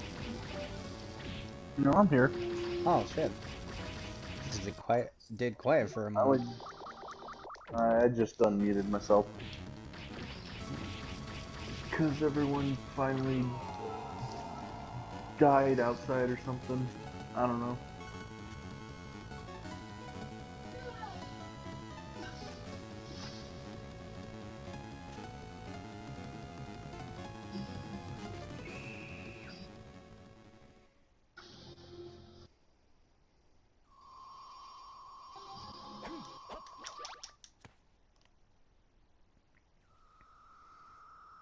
Ending of Dissonance. Yay! We did it! We got the best ending!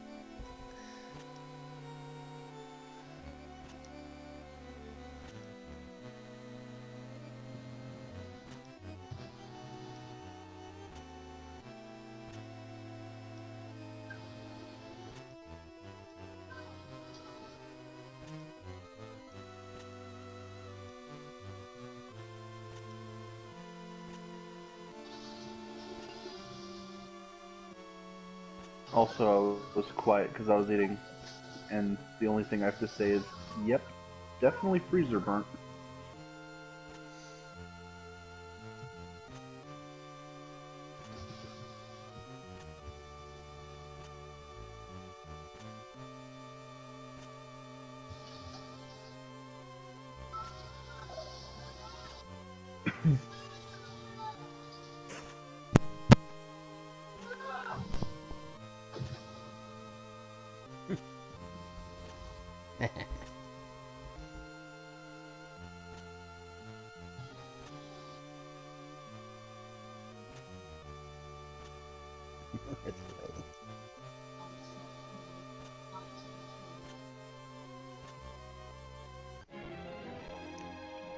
Yay, we did it!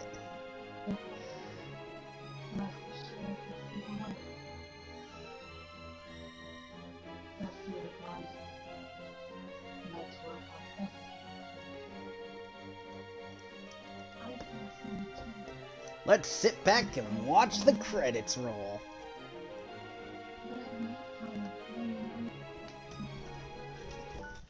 Ah, shit. Oop, wrong button.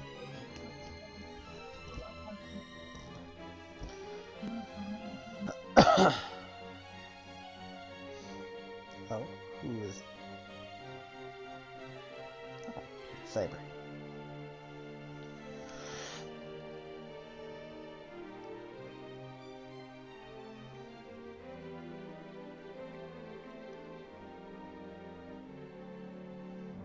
Yeah.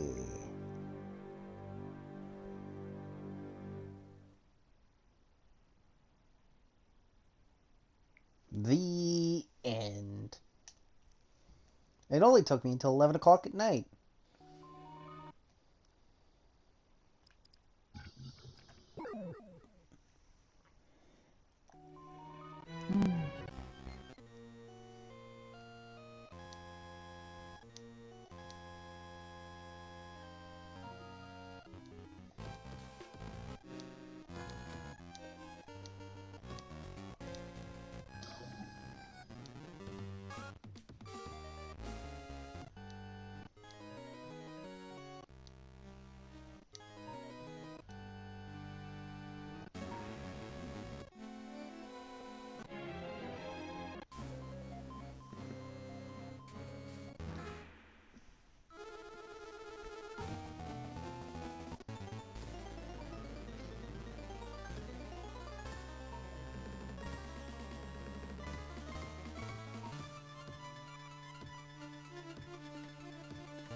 Right there.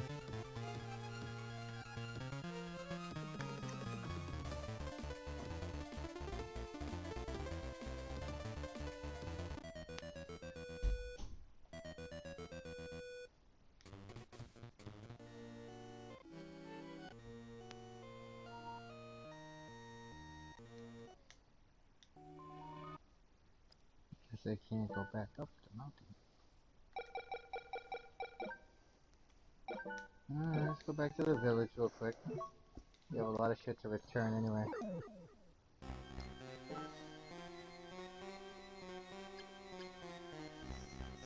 Yeah. We have a lot of spirit mail to return. But okay, the final time on that was 7.5 hours and 7 seconds. Pretty good for a Game Boy Advance game.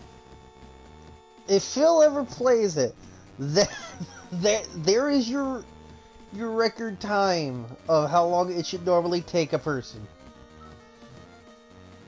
And I beat it at level 47, 197.7 complete. I'm never gonna play it, Angel. I know.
Okay, what the fuck am I doing? God damn it. Okay, that's enough of that. But thank you all for joining me. This has been your Final Fantasy Lover 529, signing out. And thank you all for joining me for my playthrough of Castlevania, Harmony of Dissonance. Ta-ta for now.